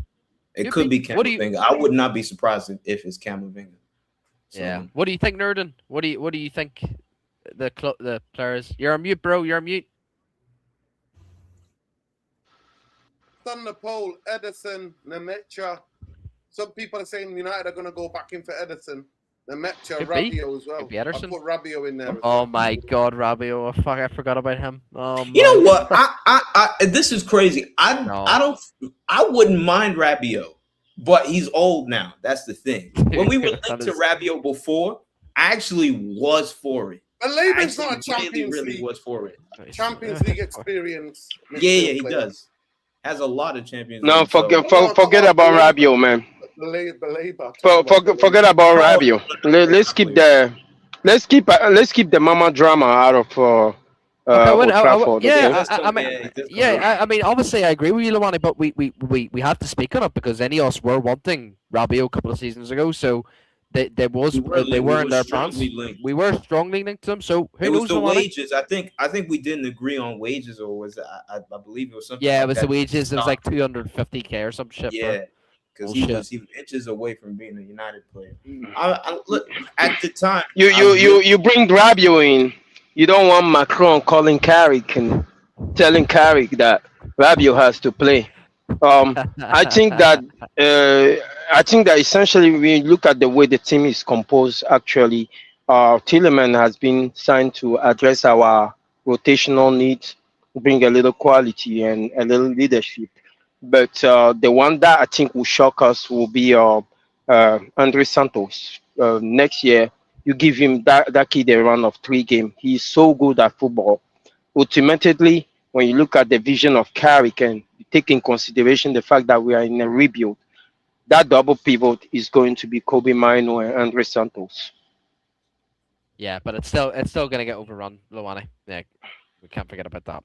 But yeah, Well, I hope it depends. I will agree with you that he will get overrun if Bruno is playing ahead of them, because you Yeah, I can agree. do I agree anything. with You that. cannot mitigate for the risk of somebody gambling and turning the ball over many times as he I does. mean, let's just put it this way. I'll be very much comfortable if it was Tielemans, Mainu, and Santos in the midfield. Like, yes, it still isn't as balanced as we would hope it would be, but it still is way more balanced than Bruno Fernandes, man. And look, I'm not. Now that doesn't mean I'm taking Bruno Fernandes out. Sean, don't get carried away. By the way, I'd still play Bruno Fernandes in the false nine, bro.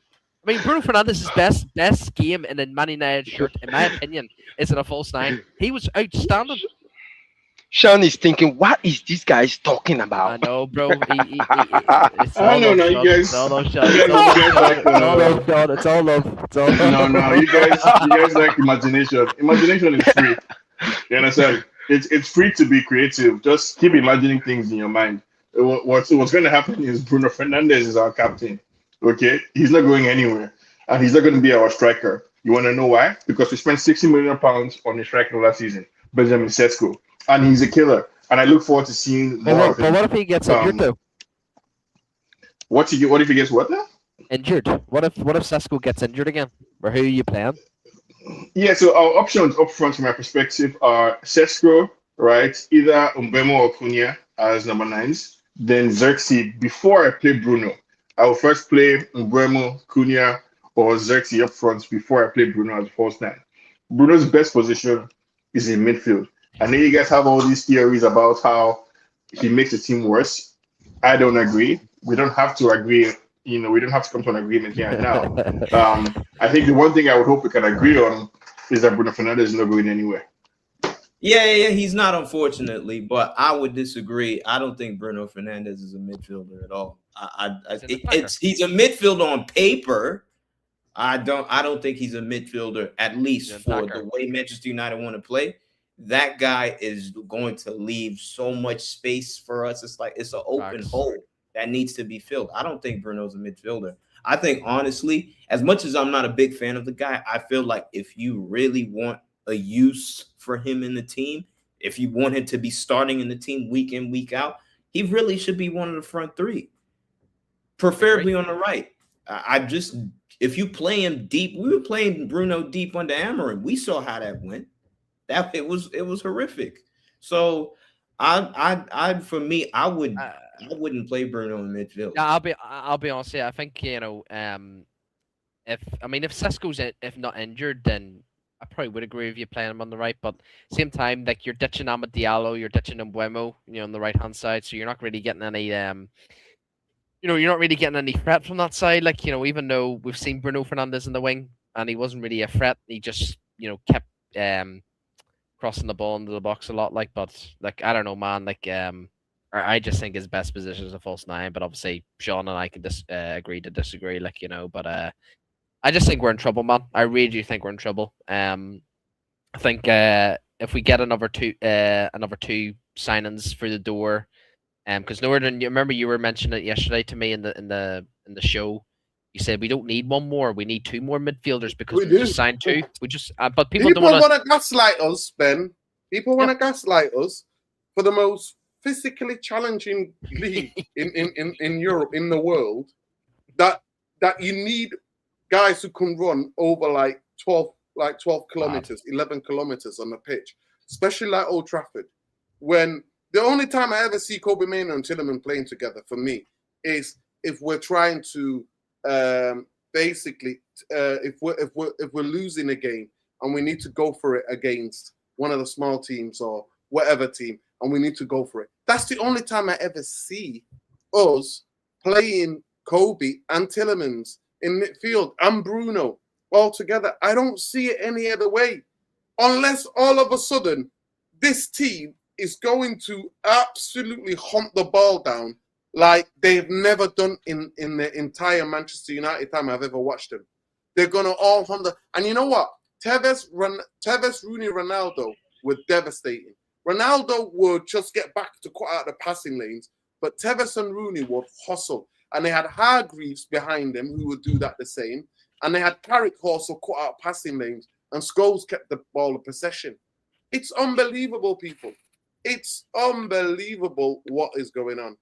So at the end of the day, it just proves to me that people think we've signed two guys who are not physically mobile. They're not mobile in terms of can chase people down like Declan Rice does. Like, what's the name? That young kid who plays left back for Arsenal. Big up Rants for the Raid. What's the name? The kid who plays for Arsenal, Lewis Skelly. Skelly came into midfield and was helping Declan Rice chase people down, block shots. You know what I mean? Get his foot in there, get on the ball, turn people. Big up to Rants for the Raid. People, let's get to 200 likes. ASAP. Smash the likes. So this idea of United being gaslighted, it's unbelievable how some of our players, like, we're making it look like, Paul and Sean, that we've got some sort of amazing centre-backs and amazing full-backs who are going to offer Manchester United the width and space and who can go up and down the football pitch for 90 minutes. We don't have them. We don't have those guys. In terms of fullbacks, I would say though, if we're talking about Shaw and Dalot, I'm like, no. But in terms of Dorgu and maybe what's his face, Mazraoui, I've always said this with Mazraoui. He probably can't bum up and down, but what he can do in terms of maybe adding to that midfield, and I don't know if Carrick would ever do this, is to maybe see how he can maybe tuck in when we push up. That's the only sort of, but our center backs are slow. So at the end of the day, that would still even be a problem. We actually need a center back too as well. So I'm a bit concerned that we've not been linked to a center back, because that center back pairing, Martinez, Maguire, unless maybe Heaven or has a standout season, it's not good. We could get away with the fullbacks if we play the right fullbacks, not Shaw. Yes, I agree. And not Dalot, but that center back position. Can I just answer this? Big up, Paul. It says here, McKepling said here, I agree our defense is a weak point. Manuri, we have to increase the technical ability. 100%. I am not against. I love technical footballers, but I love technical footballers that can chase people as well, that you can't just get on the other side of. I love technical footballers that can actually hunt for the ball, or technical footballers that are very strong on the ball that you can't shake them off. I love technical footballers that can get about the football pitch and have stamina. That if somebody gets on the other side of them, they can at least track them for 10 yards, 15 yards, or 20 yards. They can at least track them and put a foot in. I love technical footballers. Do not get it twisted. I'm not anti-technical, but you have to have a balance in midfield. You have to have people who can also cover the space. People who are also who understand positioning, who can scan properly. Because we don't have fullbacks that are athletic. We don't. If we had fullbacks that are athletic and two centre-backs that can play a high line, I'd be like, you know what? It's worth risking that. It's worth to risk that because we can stay on the ball. Am I wrong, Luwani? Yeah. Go ahead, Luwani. I'll let you comment. No. You're right in theory. You're wrong in practice. I'll just say this kind of stuff. You're right in theory. You're wrong in practice. And for me, the distinction there is United are not going to get to where we need to get to just yet. It's going to be a step-by-step situation. So the goal for next season is not to become the perfect version of United. It's not to become the best version of ourselves. It's to, in my opinion, the goal of next season is to maintain the standard of last season, bare minimum. That's the.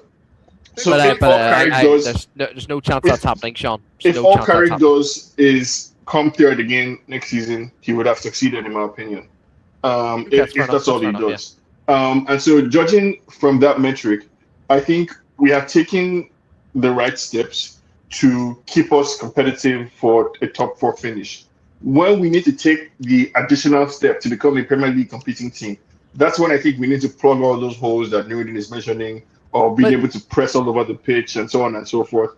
But I think in the direction and at the pace at which we're moving, I think we need to look at it incrementally, not for a But the, geometric. John, the direction improvement. should be the direction should be though, after finishing third and a couple of points behind City and Arsenal, should be to bridge the gap, close the gap in. How? But we haven't done that. How, Ben? How, Ben? Like, I don't know. I don't know what you mean by should be, because if I look at the last 12 years of Premier League, That's how well, in their eyes, they see a football club as a business. That's how. No, but like that's how it works. Where let's look at the history of the Premier League over the last 15 years. Count the number of winners. Yeah, no, count the number of winners over the last 15 years. Count where they were the season before they won it. Right? Count how long they had to fight before they could win the league. I think my thesis of the Premier League over the last decade is that Pep Guardiola and Jurgen Klopp ruined things for everybody. Right? They ruined everything. I think out of the last 10 Premier Leagues, Man City and Pep probably won 8 or 7, which is a ridiculous record, right? So it hasn't been a fair playing field. This is the first time I think you're going to get a properly, truly competitive season where all the managers are fighting to make their own stamp in the league. And so I don't think you can judge. There's no theory of how to make up the points or how to bridge the gap. I think all we know about football over the last few years is that if you want to succeed, you have to be consistent for at least 3 years, and then in your 4th year, you peak. So that was the approach of Liverpool with Klopp. They tried 2 years, they won 3rd year. City, I think, tried. But do you think with these signings, they were going further in the Champions League? Let's agree to disagree. You knew right? they were coming. Exactly. Now, so allow United to make the progress. We're still in phase 1. We're still in phase 1 of. We're still in step 1. For fucking 14 years.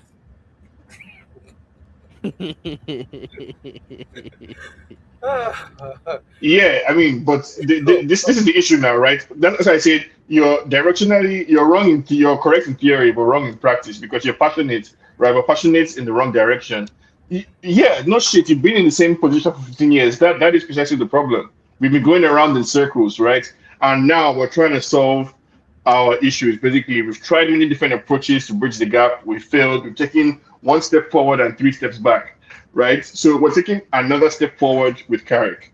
Now, the issue is this summer, do we take 1 more step forward or do we take 3 steps back? If we go backwards, it will be the same as the last 4 cycles we saw.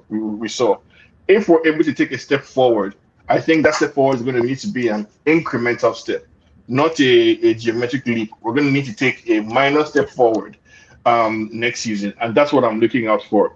I'm looking for, at a minimum, do the same thing we did this season with a cup run. So take me deep into any cup, Carabao, FA Cup, Champions League.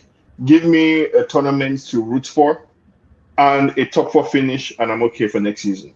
That's how I'm judging the window and Carrick. Well, I respect that judgment, but at the same time, we have to judge what Omar Potato Head Barada said as well.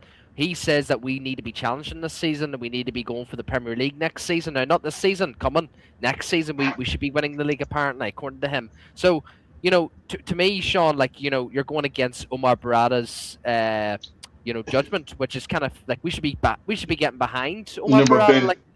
But Ben, let's consider the conversation that we're actually having, right? There is a form of this conversation where we could all take turns ranting about how useless Omar Barada is and how terrible. But I'm just no. But I'm not saying that. I'm just going by his judgment that he's basically said that Man United are going to be winning the league. Yeah, that's the same Omar Barada that brought Amorim. No, that's the same Omar Barada that brought Amorim to United. So obviously they're wrong, right? That's the context. No. Whoa. So we're asking it. This is where it doesn't get us anything. Other than validation for you personally. Wilcox and Barada. Wilcox as well and Barada. Yes. We're hashing whatever points you're trying to make right now doesn't actually bring any insight. So that's what I'm saying, that if you want, we could all take turns talking about how terrible Wilcox is. No, but I'm just questioning, like, you know, do you know why you said, like, it's all about consistency, you know, finishing in the top four, but that goes against their judgment in a way, you know, so No, are you... no, it doesn't. I don't think so. I think the Amorim's 7 or 6 months or 8 months was a setback in their plans. As in, I believe that 100%. But I think the overall picture is still the same. The overall approach to the market is still the same. Like the overall approach of, I'm okay with Man United once more becoming the club that signs Premier League players. Like that, if that's who we are right now, that signs players from mid-table teams and picks like the best or players with potential here and there from other squads. I'm okay with us being that team right now. You understand? So like, Yeah. there's no. We're on the same page that they made mistakes, and I said it the last episode. They were incompetent this transfer window. We started off John, with they had certain an players. opportunity to generationally for a decade and a half to change Manchester United midfield, and they failed miserably. I would say that we have, in my opinion, my personal opinion, I would say that we have one generational midfielder already in Kobe Maino, right? And the question is, do we spend 100 and so million on Elliot Anderson? It's not my money. So personally, I would have loved Anderson in our team. I couldn't care less. But I can understand why the club didn't want to pay that money for him. I also wanted Anderson, sorry, Tonali and Fernandez, and now I would have been fine if the club spent 185 on both of them. But I can understand the arguments against it as well. And now No, that Fernandez Tielemans for and me, Fernandez and Tonali. Tonali's not worth 100 million. Okay. Neither is Fernandez. But there are other midfielders still out here that United could have got, and they decided not to go for them. No, and so now instead of we're getting Tielemans, who missed 23 games last season in the Premier League due to injuries. 23 games he missed last season in the Premier League, right? The reason And why we bought a guy who was on the bench for Chelsea. Let that sink in. Look, the reason why I don't like to use the injuries is that sometimes injuries is just bad. Luani, can I ask you a question? Luani, can I ask you a question? Luani, I want to ask you a question. Luani, I want to ask you a question. Please answer the question. Yes. Can you tell me that in the last 10, 15 years, who were the last football club to be sued by a former player for mishandling their injury? What club? Manchester United. Manchester United. Martial. United. What Manchester United? No. Are you trying to talk to me about Martial? The same Martial who's chasing Punani across the globe? What kind of player goes to Brazil to continue my God, his bro. career? No. Let's be honest here. I love Martial, but you go sign in Brazil. You telling me that you're interested in other stuff than football? Okay, so leave Martial out of this conversation. He's an idiot. Just like Sancho. He's not an idiot. It's just because the fucking owners are racist bastards. That's what they are, Luani. You know, and you know, I just don't know. I don't know, man. I don't know. But I see Nerd's point though, Luani. It's not only about the suing situation. Luani, you need to understand who our medical department is. We got Dr. Deaf here. Dr. Deaf. Look him up, Luani. Please do look him up. It's a Driscoll. Said, I am not interested in playing to my potential. Okay, I am going to Brazil because some bikini or whatever it is that he saw over there. Okay, the issue is that when they come to injury, it's down to bad luck and usage. That's why you have sometimes some players and bad doctors bad doctors as well. Yeah, no, Luani. No, he was fit. He recovered his injury. And what did the club say? The club said, okay, Martial, here you go. You've got given the green light. Okay, Ollie, right, let's play Martial. What happens? He gets fucking injured again. Why? It's not because of Martial's fault. Yes, it's luck. That's just life. But at the same time, the doctor should never have given them the fucking green light. They should have said, look, Martial, you're staying off for the rest of the season. Recovery. It's the same Lisandro Martinez. We don't know what Martial was doing off the pitch. No. Okay? Luani, you got Luani. Take it easy. Big up Mupsi. I know the guy. I know him. Mupsi. My head was hot after the England loss. I hate Argentina except for Butcher. Tuchel to blame. Why defend after scoring? The manner what we lost in so bad. Yeah, big up to Mupsy. Listen, it's not just you, mate. There are people drowning themselves in alcohol. Some people are not going to work tomorrow because they're getting too pissed because they're that angry. I just hope that there's no violence. I really hope that there's no violence. Those of you who've got partners, stop gender-based violence. Don't take it out on the women and the children, guys. Thomas Tuchel gave you what you deserved after hyping him up like to be some tactical don. Absolute dog shite. Tactical don who went out at the World Cup like an absolute coward. And shame on all you Manchester United fans who ever wanted to. Shame on you. Guys, I apologize. If I ever said I wanted him, guys, listen, we can always apologize for our mistakes, man. I don't want to go anywhere near this ever again. DJ Ball was banging on the door, mate. After tonight, DJ Ball was his number one target. Nah, son, no way. We've got a guy called Dr. Death because he was that bad at Arsenal. And I remember speaking to Ben. I remember speaking to Boumbaye. And I remember speaking to Tom. Shout out to Tom, Journal One. Man. I hope wherever you are, I hope you're well, Tom. He won't be tonight after watching that. He will be pissed. I remember saying to him that Manchester United have just got one of the worst physio doctors from Arsenal. And guess what the excuse the club made? Oh, London was just too far. You know how many hours the train is to London? Man. 2 hours. No, Luani, you travel. Yep.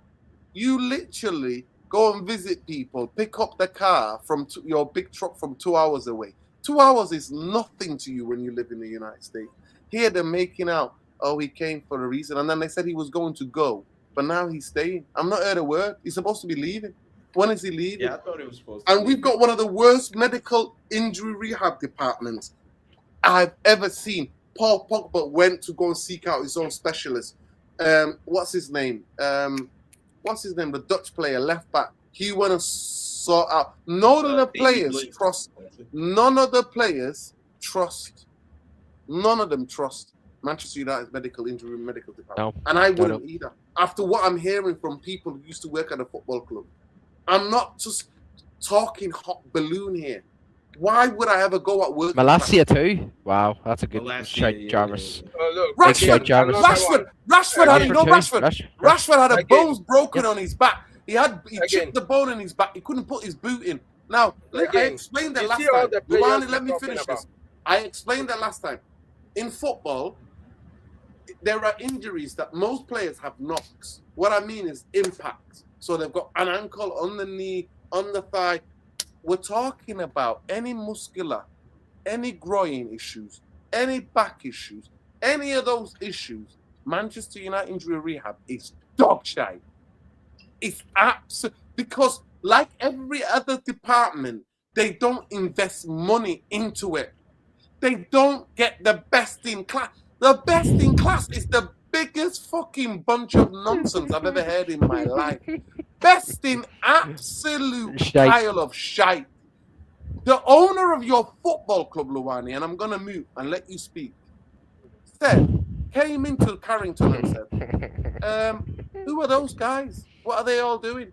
They were like, oh, that's a lot of the masseurs, the physios. That's the sports science department. He was like, when I run a marathon, I just stretch. What are they all doing here? We don't need that many people. The department that is already shit, the owner has come out and verbally expressed how he thinks we got too many people. Most football clubs have a high stake department. I don't know if it was Brentford. I don't know who was it. I think it might have been Brentford. Some team looked at how many injuries that were happening, how many injuries they were getting in the season, and they said, you know what, we need to employ people on that. We need to make sure that we're not getting any of those injuries and players are coming back quickly. What are we doing here? And now we're buying People like Tillemans, who missed 23 games last season. Go on, carry on. I'm going to mute. Yeah, big up, I guess I'm off. Big up. Big up. No, then I agree. Yeah, I'm about to on dip certain- some. No problem. I agree with you to a certain extent, but these players also need to take a level of accountability in what they're doing. All the players you just mentioned, I can take them individually. Martial, Punani Chaser, we know what he's about. We go to Paul Pogba. We still have to talk about his find out which one of his brothers buried that hyena in at Old Trafford. It's a family affair. Now we talk about Twanzebe. That's the only case I'm willing to listen to remotely. But Twanzebe is still from Congo. We all know what happened from the continent. Maybe he forgot to pay a marabu or something. We know how this thing works. So I don't know, Nordin. I don't. Okay, maybe 50% of the situation is due to Manchester United medical department, but it still joined the narrative of usage. As if the medical team clear you to play with the coaches, and you as a player, you're very conscious of your body. You know how I feel. Like you say, you're going to have an independent body, like Pogba finally did. Verify your injury, and so. Can I just answer this guy 1 second? They've got the players. They got players who can play football, like Kobe Mainu, like Wharton. They just don't want to use them. Stop the cat about roadrunners. Elliot Anderson is good on the ball and off the ball. What are we doing here? Go ahead, Fluani. Carry on. No, in conclusion, to me, when it comes to this injury thing, it's half and half. If as a player, you know your body, is your responsibility to make sure that you are fit. And if you're not, I don't think the paper lie. If the medical, if a professional medical, even if he's independent, if he can produce a certificate or prove that you injured, I don't think that the club will be able to. You can take them to court if they did that to you. Don't take them to court after your career is over and you left. They caught you. Take them to court when it's happening. So the revision is with these players after they mess up their career, coming back down to try to sue the club out of money. Do that when you are at the club. It give it a little bit more validity. So. Listen, all I say is this, and this is going to be my final point before I leave. The medical department, they've had a history of, not treating certain players correctly. I mean, Pogba had to go consult. Look at Leacher. Leacher, Paul. Well. Dallo. How can Dallo he go break down a game? Yeah, what are we doing here? Dallo, I think, had to go to China or somewhere like that. So there is a pattern. So I'm not going to necessarily like clear them off of any wrongdoings or whatnot. I mean, if we have ex-players suing the department, that's a bit of that's a bit concerning. So that's really all I say. We've always had injury issues and a department that doesn't really vet certain injuries, and we always rush. Sometimes we rush players back early. I remember that one time where I think was it Lingard.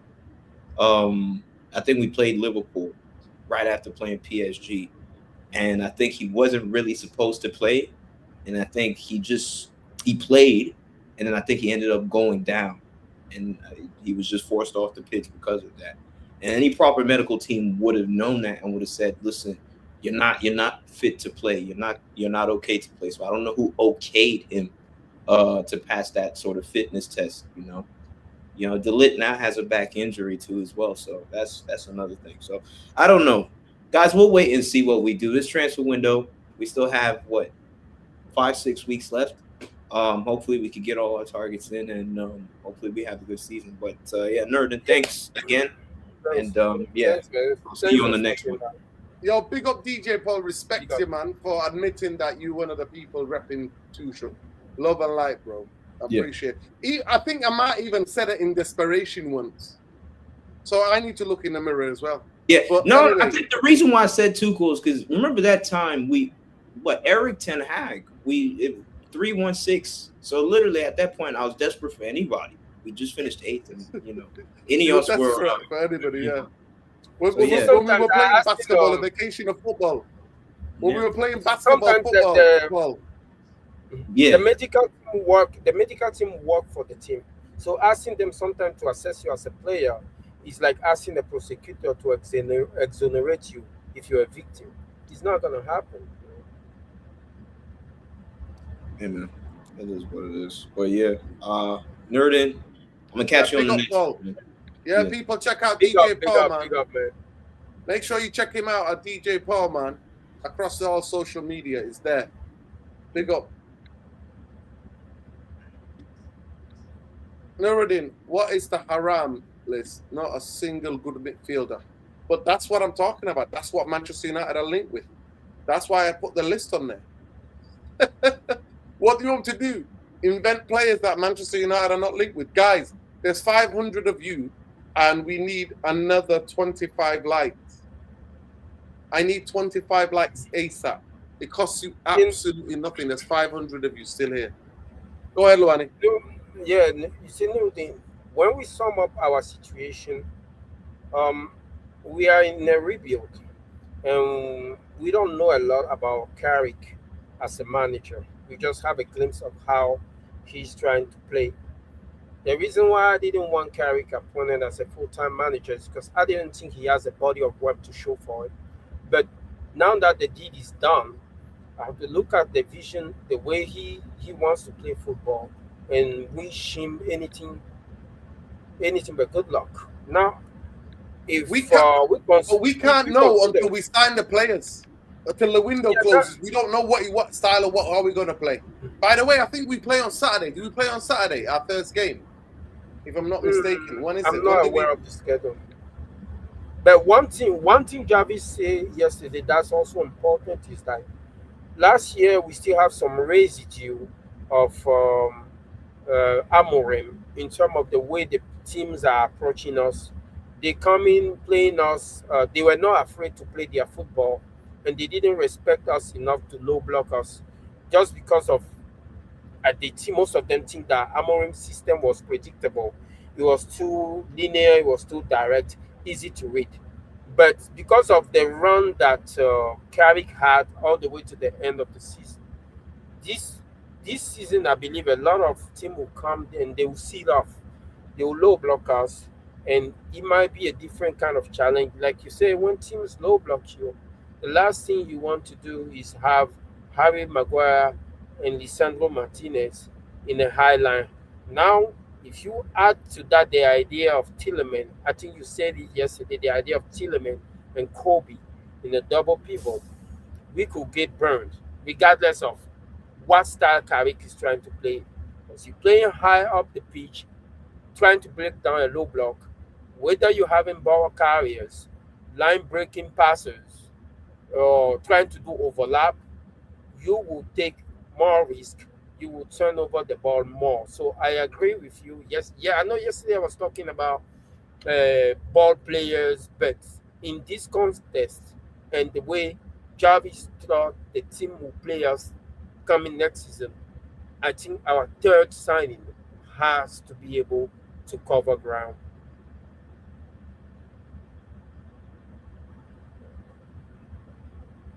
The problem I've got is, what about if we get one guy and he gets injured? We need two. That is the issue. That's why we shouldn't go and spend 80 million on one player, because as you do, and by any stroke of bad luck, that guy get injured, it's literally 80 million in value that we put down, we ice down like that. So it's better to go look for the best value. 40 million signing, 50 million signing, bring in a couple of those, because there are other area of the team that need to be addressed. The center back, the full back need to be addressed as well. Yeah. Struggling, man. Big up to Ben. We're struggling, man. It's a struggle a lot. It's going to be fascinating. I mean, even looking at the whole league, I think it's going to be one of the most intriguing seasons ever. To the traditional so-called six, 5 of them have got new managers. 5 of them start the season with a new coach. It's true. It's going to be very interesting. I mean, obviously, Carrick was interim.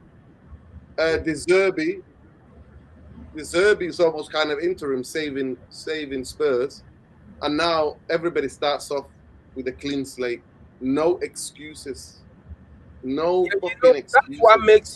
that's what makes it beautiful, because regardless of how much teams spend and regardless of who they bring in, it only serves to give hope to their fans. The reality is that the season have a dynamic of its own.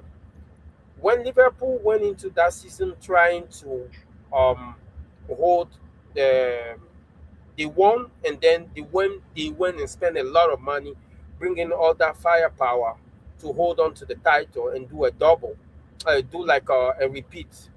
Look at the way they fell apart. Nobody predicted that. Everybody does their prediction before the season starts. Everybody speculate down to the so-called expert.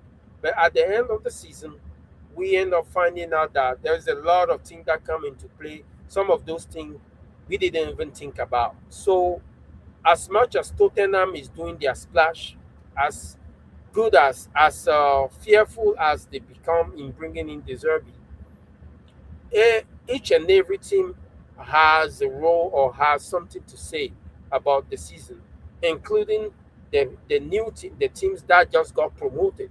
Everybody is coming in to compete. So it's going to be interesting. I just think we cannot predict anything. We can be disappointed, but not miracles. Like we've seen things go a certain way before in the Premier League, and it's not going to change.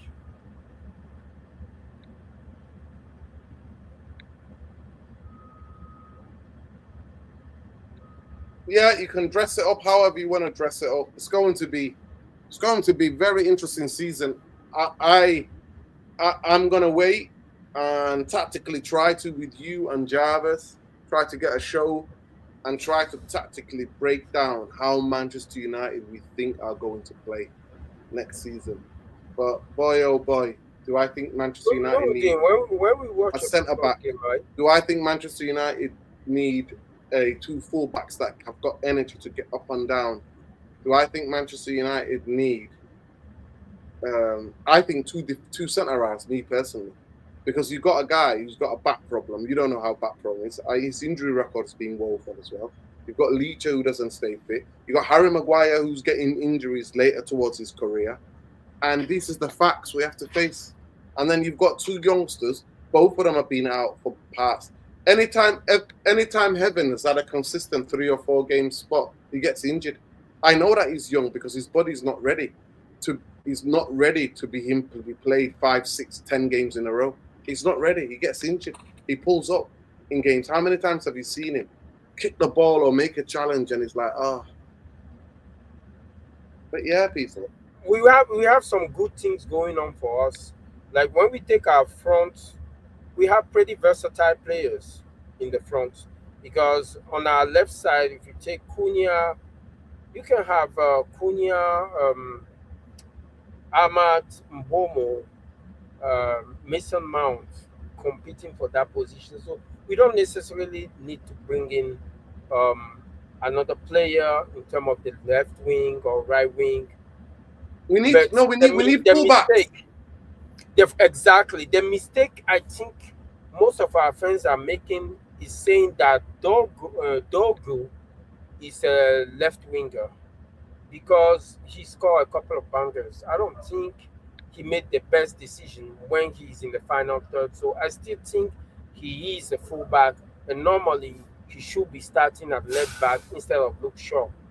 So that if he playing up the pitch, he have the recovery pace to go up and down, like you said. We should be investing in replacing our center back next, because I think that's the next area of concern. Yeah. There are news today came out. Other news came out as well today. Let me just get this super chat. Big up LeBaudon. He says, I disagree. Even in the US, LeBron has his own personal physio outside of the Lakers medical stuff. It's not even LeBron. Michael Jordan used to have his own team. Michael Jordan used to have his own team. Ronaldo has always had his own team. Masseurs, people who work with him at home. That's what I'm saying. It's a matter of personal responsibility. No, If you're certain making players money, it if is. you're making money with your Certain body, players it is. Certain dude, players they're it making is. too much And money to also be the club neglecting is also themselves. responsible. The club is also responsible because you have the players for more during match days, preparation, warm down. The club has the players a lot more, has them a lot more than their families, and they should be making sure about what's going on, what they're up to. People, we're not even. I don't know what's going on. When we still got over 400 of you, and we still need 18 more likes to get 200. What is? It's 18 of you like the video. Or like the video What's going to happen? It costs you absolutely nothing. Just do like it. the video, people.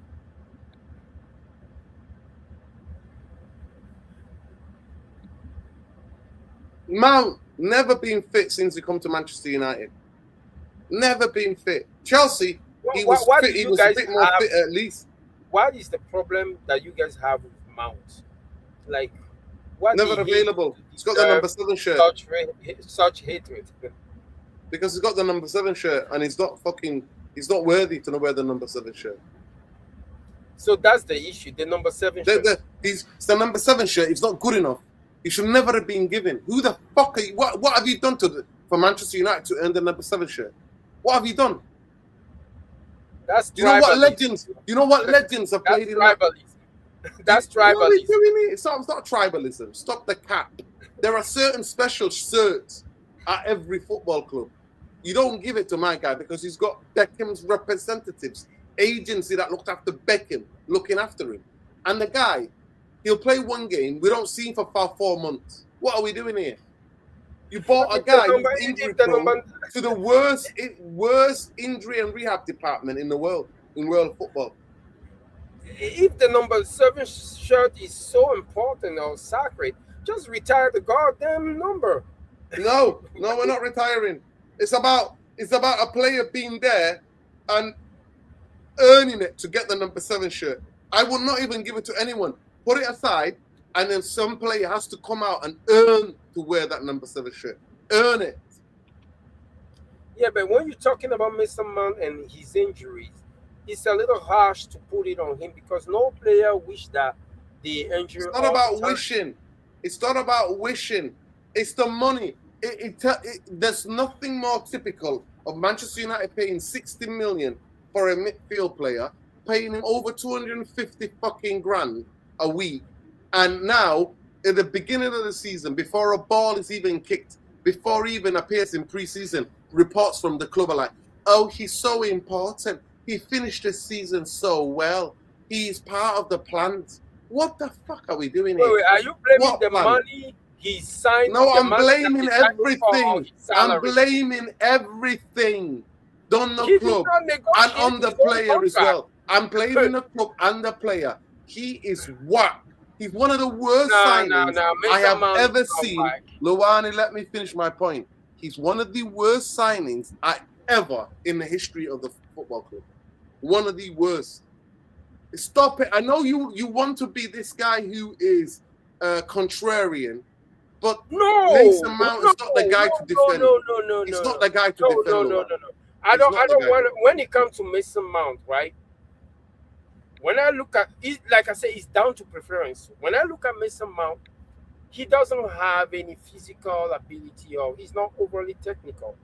But Mason Mount is like this student of football, this kind of kid, like white collar kid you find in a school of football. You cannot deny that he understands and he knows the game. He knows when to release the ball. He knows when to his fundamentals are sound. You can most of the players we have in our team rely on their talents and their ability. Mason Mount knows the game of football. He knows how to play it, and he has proven to a certain extent that during 90 minutes he can play 90 minutes of physical football. So he's a valuable servant if he is used properly.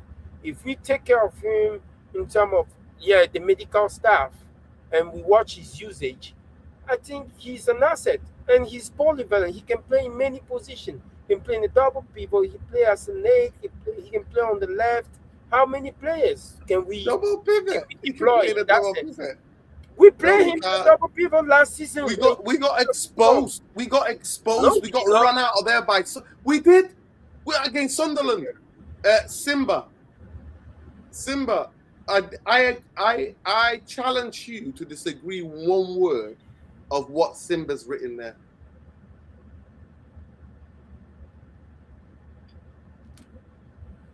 Wow. Mason Mount get an easy ride from the British media. So now his assessment is based on the fact that he's English, or yes, of Can course. I ask you a question? Can Yeah. I ask you a question? Would Paul Pogba have had the easy ride of being injured for majority of his games since he's been at Manchester United? Do you think that they would have said after 6 months it's time to get him out? Yes or no? You are right. I agree. That's it. Yes. Yes. But Paul Pogba is not Mason Mount, right? Paul Pogba they have higher expectation of Paul Pogba because of his talent and his price tag. Mason Mount is flying under the radar because we obviously know that he's not talented, but when he plays, he's not the reason why we lose games. He's done his thing, so I'm not too sure. He doesn't contribute shit. Oh, come on, that's too harsh. That's too harsh. We've had worse player than Mason Mount with less criticism. No. If you are just up to me, Mason Mount over Bruno all day, all day. I actually thought he was coming in to replace Bruno, but hey ho, what do I know about football? Bruno is the king of the assist. Yeah. So, but you know what? There is only a player that won the Champions League, right? Beating. I've seen Mason Mount play in the midfield against Real Madrid. I've seen him play against City, and every time I watch, yeah, it's a Tuchel coach team, but every time I watch him play in a high stake game, he never put a foot wrong. So I don't know. I don't know. I don't have any issue with Mount. Don't talk to me about last game of the season where the Brighton players are already thinking about their flights and their holidays and the ones who are going to the World Cup going to the World Cup. Don't even bother trying that. Why didn't he do that against Sunderland? Where was he against fucking Sunderland? But you know what's funny, right? What's funny, Nudin? We say all of that about Mason Mount, but every manager that came in seemed to see a value in him. Everybody, regardless of their philosophy or their approach to football. Amorim, look at him. He said he could use him. Same thing with Carrick. So every manager rates him. So don't you see a pattern?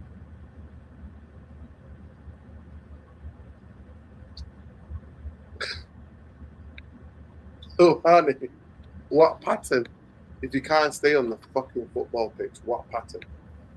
Oh, wow. Luwani, Yes. I'm sorry. Good try. I applaud you for trying to defend the indefensible. I'm sorry.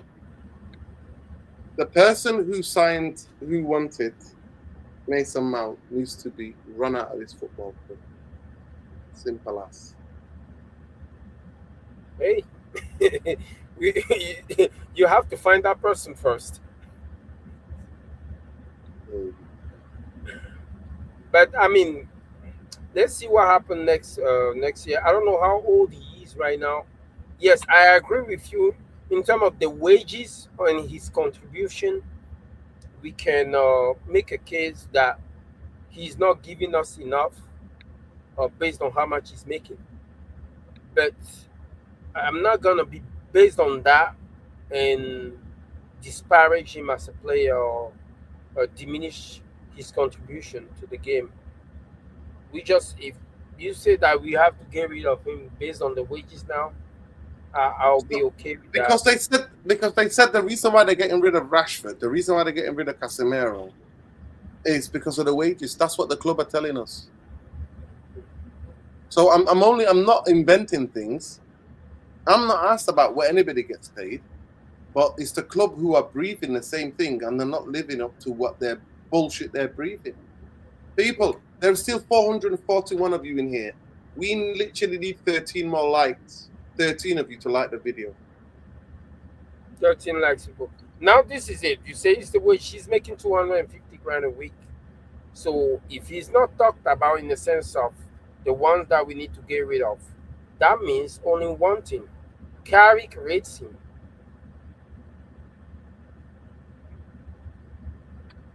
Oh. Maybe he That's the carries only every. thing. Maybe he's the one who picks up the bibs. Maybe he's the guy who basically makes the cups of teas for the coaches. He's Nah, always that's chatting to the that's too easy. coaches. That's too easy. The guy is a good footballer, and I think we are just being On what tribalistic data? On because what data? On what data? he comes from the Chelsea academy, and we are not willing to accept this thing. The same reason why we're disparaging the signing of Andre Santos, but tribalism only matter to us fans. It doesn't matter to the owners. Apparently, it doesn't matter to the players too. And we can. A few years ago, we were all singing about Garnacho and how he was from our farm system. And how many times did I see him kissing that Chelsea badge? So everybody is a mercenary out here until it's proven otherwise. And when it comes to us, I think we should just think about what's beneficial to the team. Yes, he's on 250 grand a week, and his contribution do not suggest that it's money well spent. I can hear that conversation, but saying that he's a bad footballer, nah, I don't agree with that. Listen, I don't care. Listen, Luane, I don't care if you're the greatest footballer in the world. If you can't put 5, 6, 7, 8 games together, what use are you to me? Fair discussion. So the same thing can be said about Martinez as well. The same thing. No, actually, no. Okay. No. Cavani. No. Cavani. Yeah, Cavani was a joke. Yeah, Cavani told people, "I'm not ready. I'm injured. I'm not going to play." He picked these games, but let's not disrespect Leacher. Leacher has no way has been as bad injuries as Mason Mount. At least he's sweated blood and tears for Manchester United on the football pitch, and his injuries was mismanaged. How can he break the same metatarsal and he's supposed to have recovered and breaks it again? It's fucked up. It's the club. I told you it's the club. Okay. I'm not. Chelsea sold him, and Chelsea fans were celebrating when we took him off him because he was injury prone there as well. Chelsea fan are idiots. Sorry, Chelsea fan are. I don't think so. Chelsea fan are a strange breed. They don't know what they want since Abramovich left. They don't know what they want.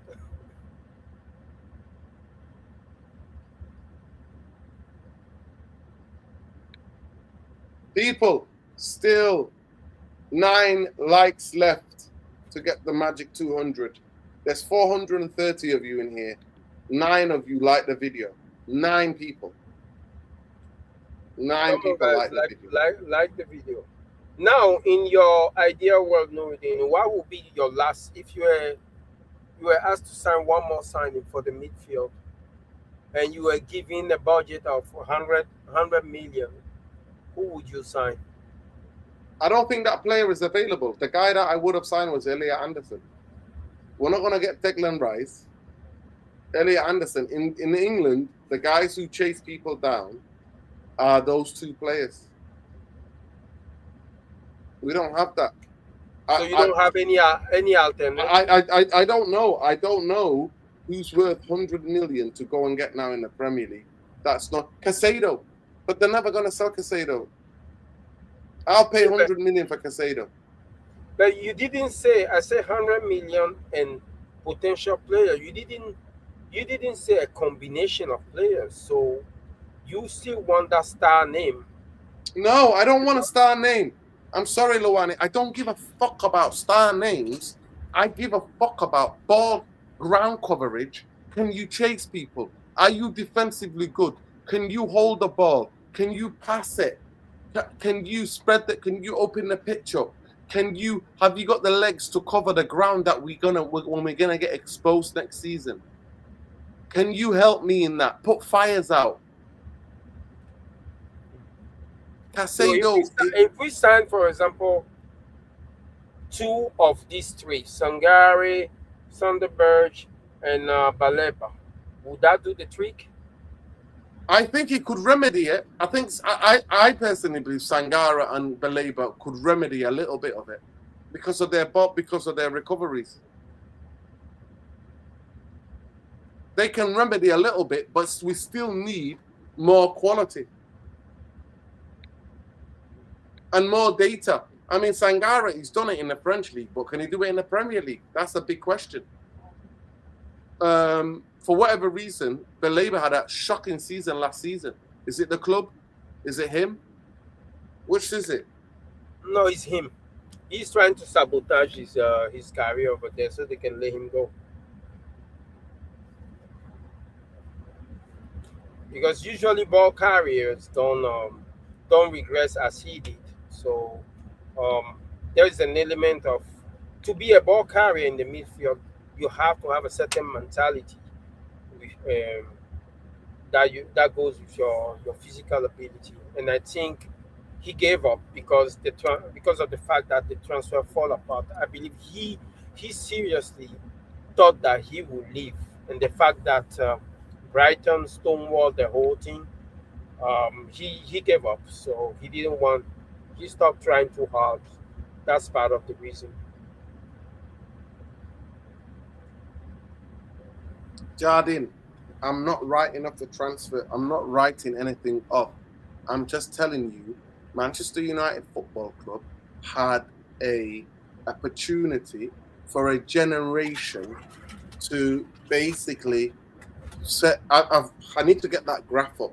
Anytime Manchester United, the midfield declines in Manchester United, the more Manchester United decline. So what I'm trying to say to you, they had that opportunity to spend 200 million to fix that midfield, and they didn't do it. They can't negotiate for shit. That's why they can only go and get fucking buyout clause. That's the only thing. That's what they can do. They can't negotiate for shit.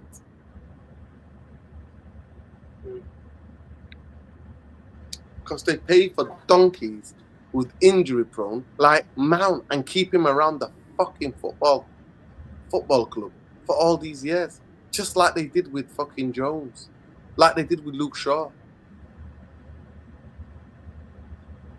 And now we haven't even got a left back. And by the way, Mazraoui is keep getting linked to AC Milan by these Italian journalists.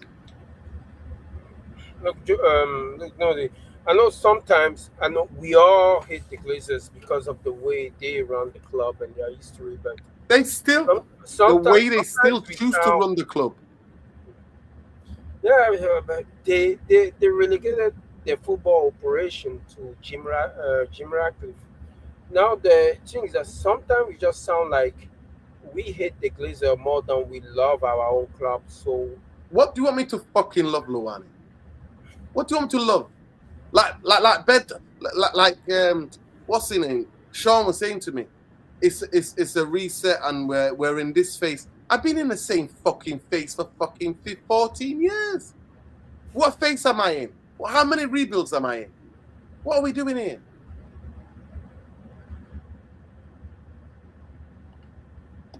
I love Manchester United.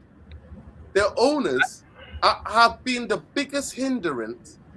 You know, when the people say to me, you know what, I'll get banned by other clubs. I'm like, I've got owners who bantered me off the fucking cliff.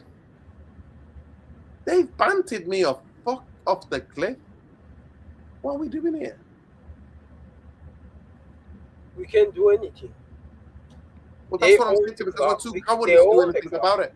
We're too cowardly to do anything about it. But I'm never not going to stop speaking about it, because all roads lead back to them and their decision making. When we're out of the Champions League, they find the money at the back of the fucking sofa.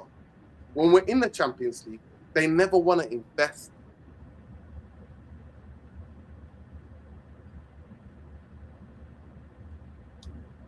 Well, now we're back in the Champions League, so let's see So what. Alex was covering for them, Jardine. So Alex was covering. That's why he came out with that bullshit.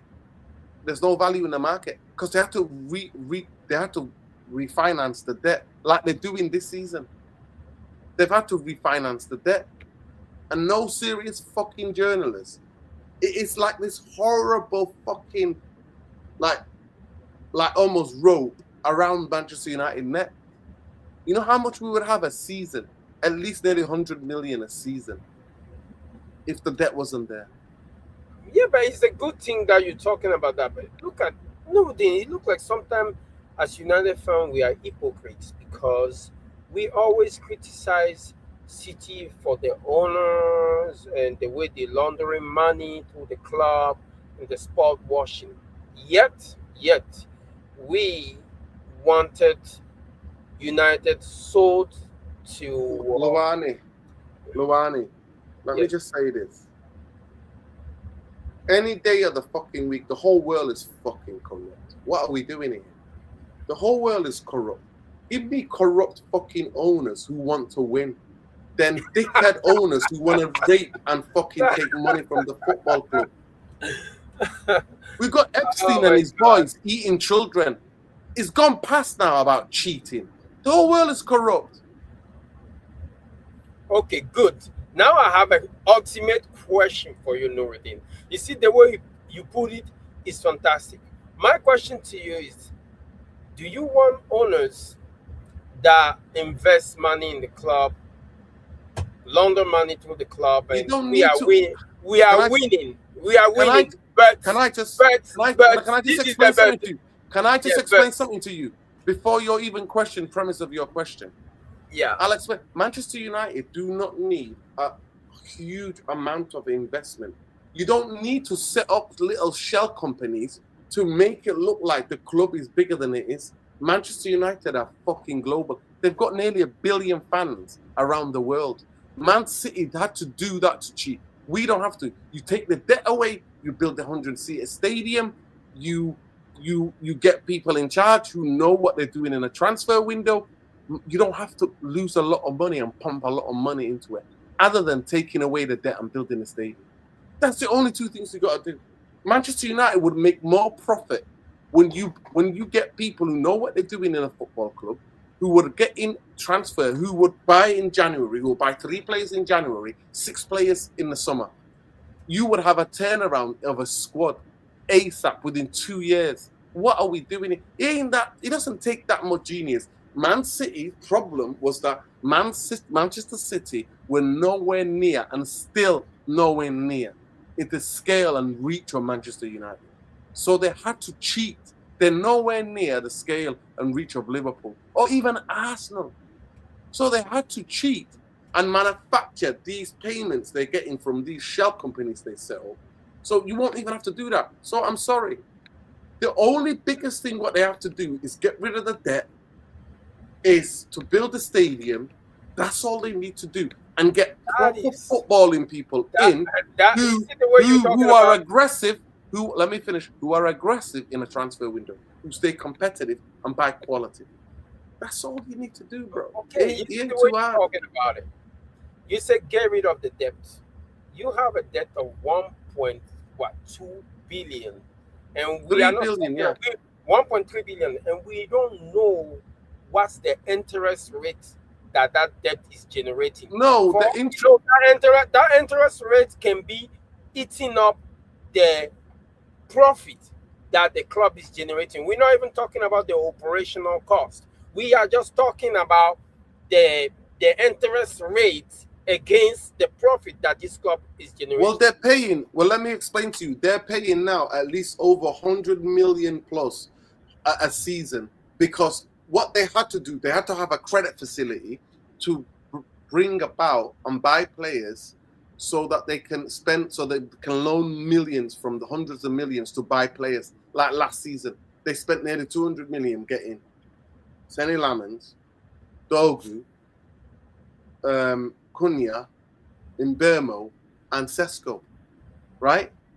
But they also owned extra money from the other transfer windows for players, right? So then you've got about 600, nearly 700, the original debt that's hanging around the necks. Now, if we were like just in debt with the transfers that we've made, that wouldn't be a massive problem. It's the 700 million that's been there for 20 years. That's what's killing us. They've took nearly 2 billion out of the football club, or $1.5 billion in debt refinancement. You see, And that's that could have been, 700 million could have been. that you're talking about.